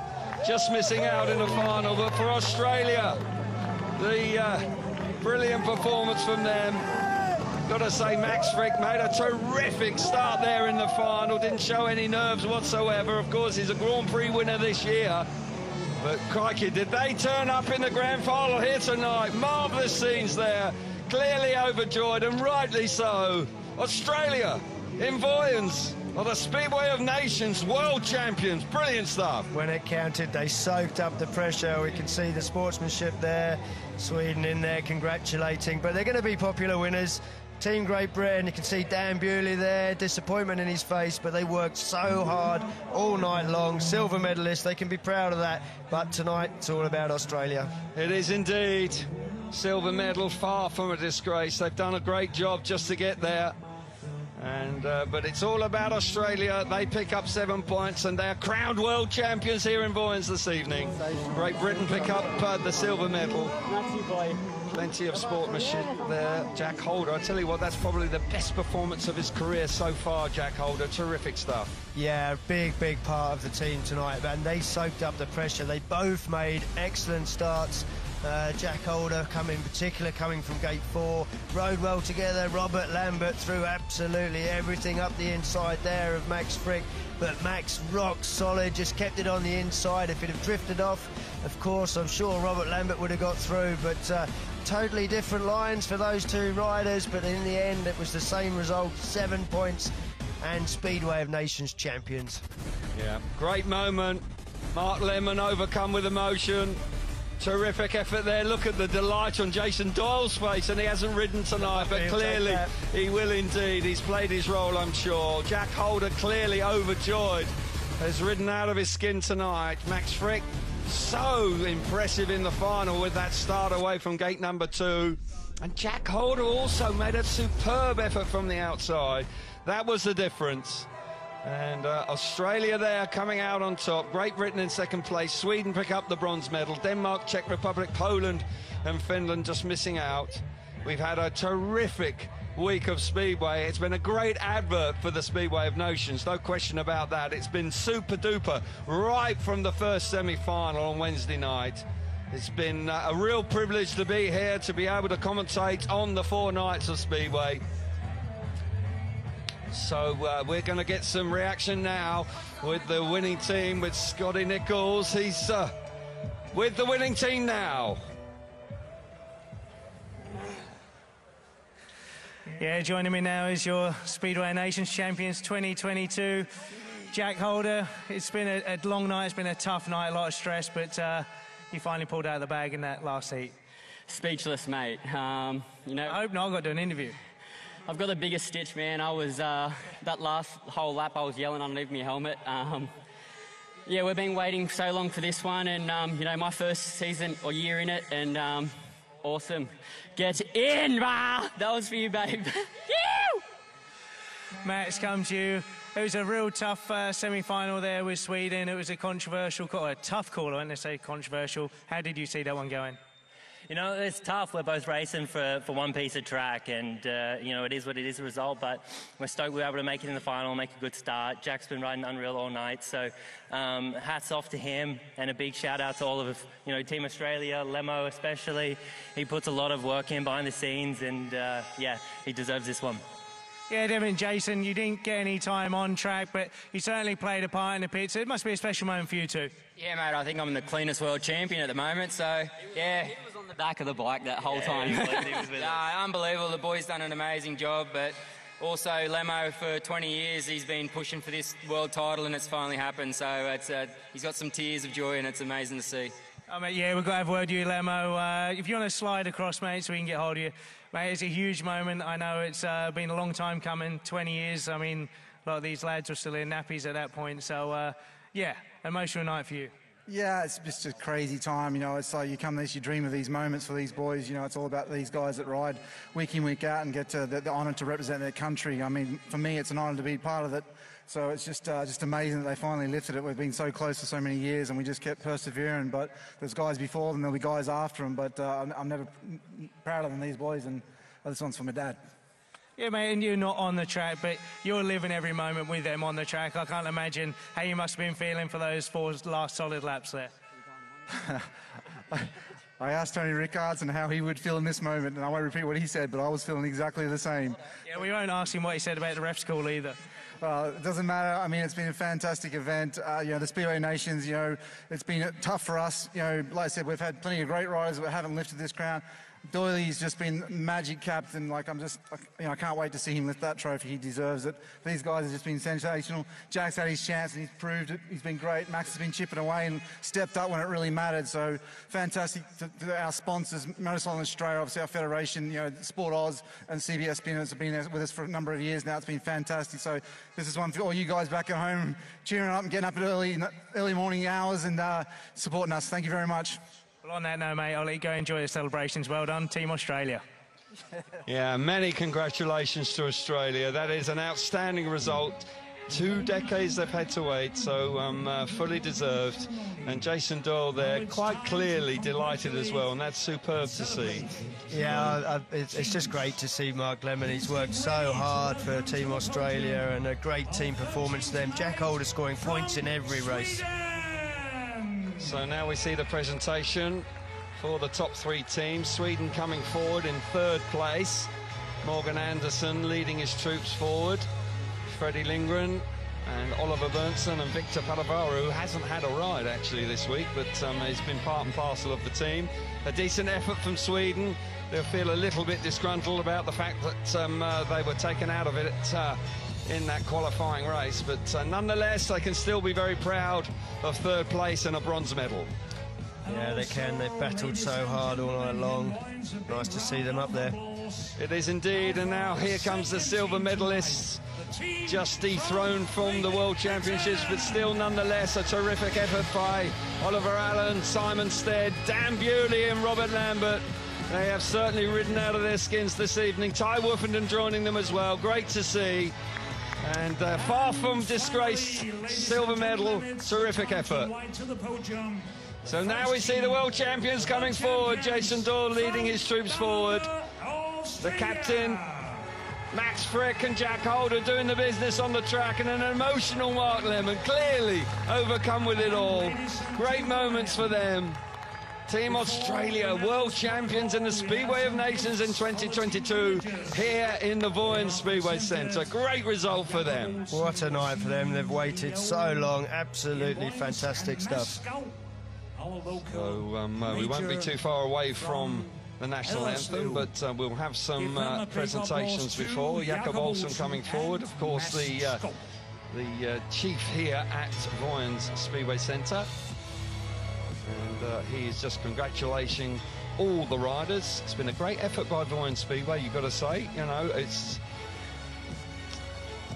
So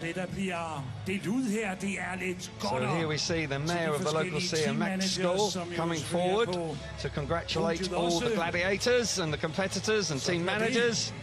Good to see the local community very much involved with the Speedway here in Vojens. Very important, of course. And I was just saying that Vojens have done a fine job this week. Very good job. They have indeed. It was a late switch from Esbjerg to the Vojens Speedway Centre, and they've prepared themselves in a hurry, but they've done a fantastic job. They've kept a great racetrack for us all week, and they really have presented the show very, very well.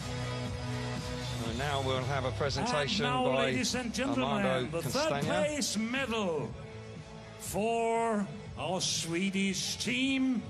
So the medal's now being handed out. Represented by Armando Castagna, the Armando CCP Castagna will hand out the medals to the 3rd place team, which is Sweden.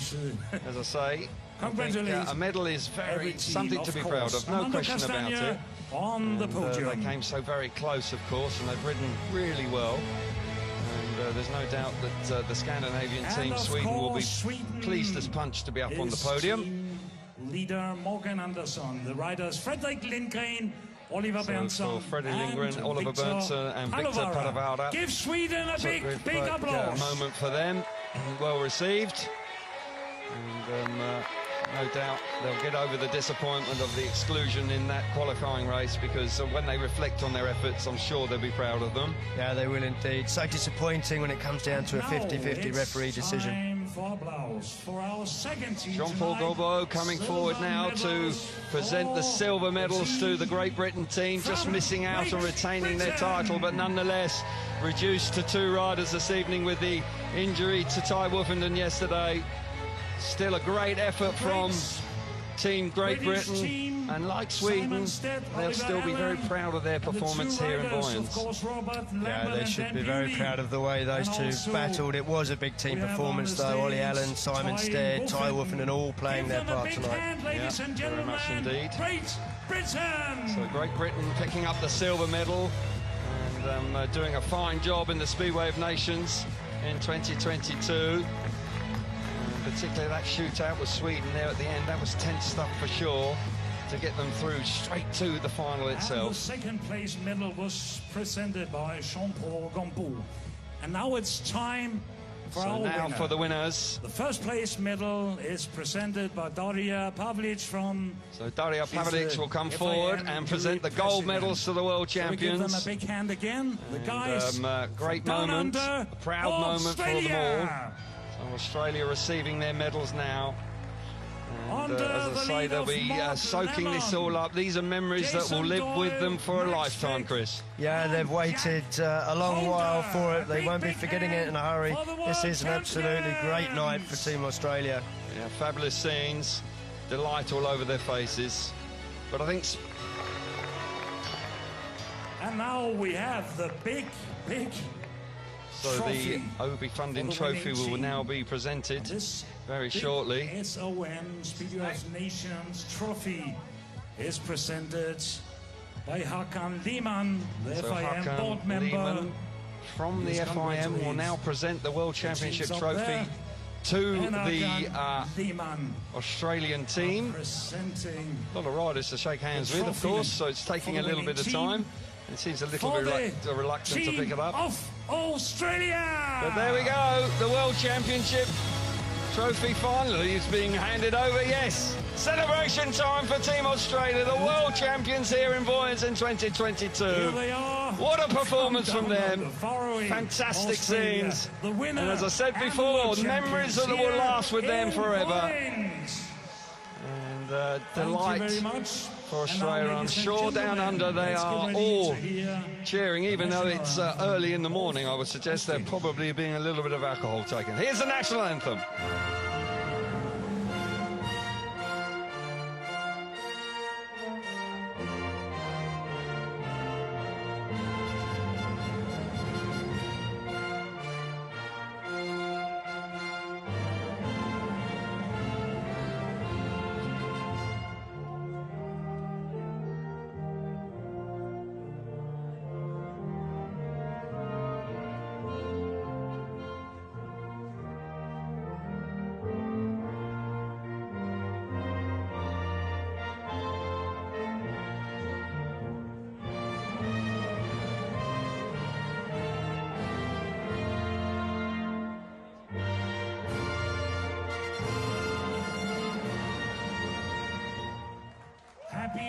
So there we are then, Australian national anthem ringing out around the Vojens Speedway Centre. Champagne moment coming up very shortly.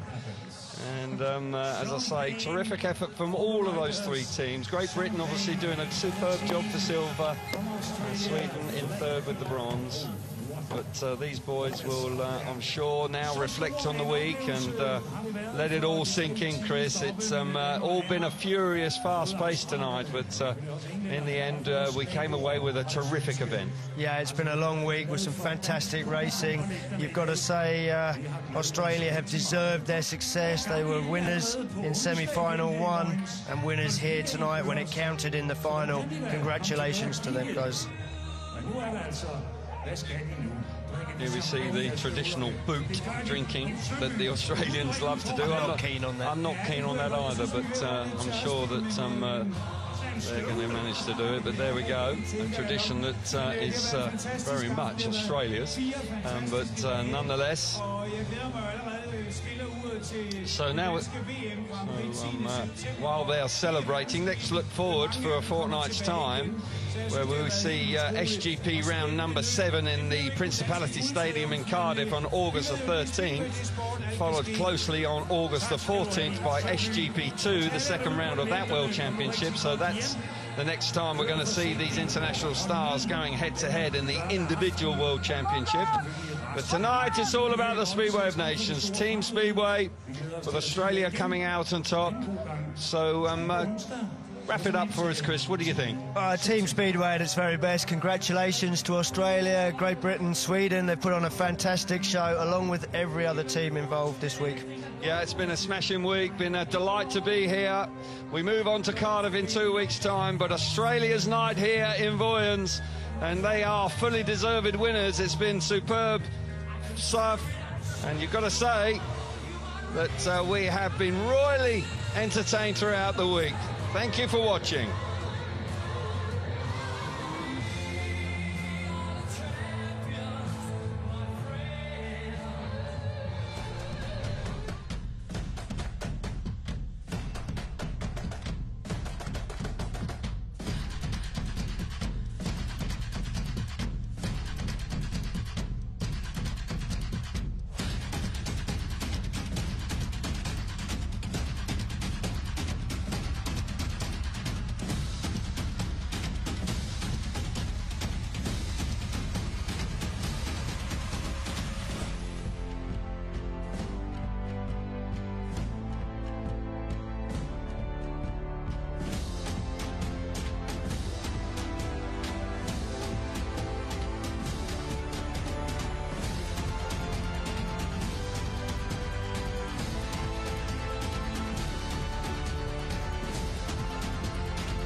What a Speedway of Nations event we have witnessed here in Vojens in Denmark. Australia have ended their 20-year wait for a world title. Mark Lemon, the team manager, he's been in charge for a decade. It's his first world title.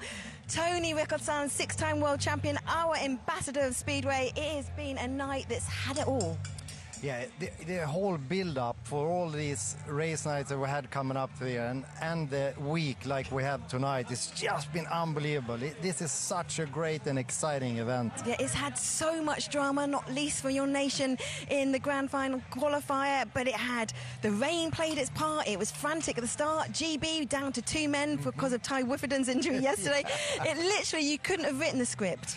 No, and I have to say, I feel a little bit, you know, for Sweden going out in the semi-final like that. But one spot I didn't want to have tonight was in the referee's box, because there was a tough call to make and it could go on either way. In the end, it ended up in Australia's favor, and they went all the way up to win it. What a great end for their week. I know, I'm still absolutely buzzing. Well, Hans Nielsen, the team manager of Denmark, he steps down. It was his last Speedway of Nation event tonight. He's with Scott Nichols. Yeah, thanks, Abby. Hans is maybe not buzzing like the rest of them, but Hans, it was a tough night. We had all the elements against us, but as your last night as a Speedway Nations anyway, team manager for Denmark, disappointing night. The Danes couldn't quite get through to that final. Yeah, certainly. We were expecting to do better and had hope that we could possibly win it at home with the home advantage, but of course, the rain sort of threw in a few problems we hadn't expected, and that sort of made the whole thing a bit more like a lottery. But same for everybody, of course. But you know, it was a bit more difficult to sort of work at the plan we had. Yeah, and obviously with the rain coming down, obviously meeting having to be rushed through because of the rain, did that make it sort of difficult? Obviously, you didn't use Anders Thompson. Was that a kind of a decision that was always banging around in the mind, but just purely because of conditions that kind of stopped you from making that call? Yeah, absolutely. We had planned to bring him in, you know, after the first, race or two with us, and but of course when the rain came, we thought, you know, he wasn't too keen either, and he's not too keen on the rain on this track. So we sort of decided we'll stick in there, and Mikkel and Leon were still ready to go for it, and we believed in it, and you know, had we stopped after heat 14, if the rain had poured down, we would have won it. So you could take the result after heat 14. So we were sort of praying for a bit more rain at the time, but of course we had some challenges. Normally, of course, Leon is in his element when you can pass. You couldn't do that on this track tonight, and that sort of stopped him a bit. And of course, he's a little crash there, which I haven't seen him do before, and obviously he was disappointed about that. But they certainly did what they could. Both Mikkel and Leon tried their hardest, and obviously the crash proved that a bit. You know, you know how yourself, you're spinning up a bit, and you want some dirt, and all of a sudden it flips. So that put a stop to it. Had we had his 3 points, we would have at least been on to the playoff.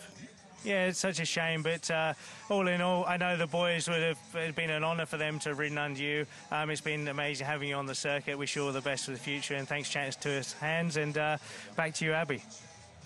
Scott, thank you. Well, it was a night that had it all. Here are just some of the highlights.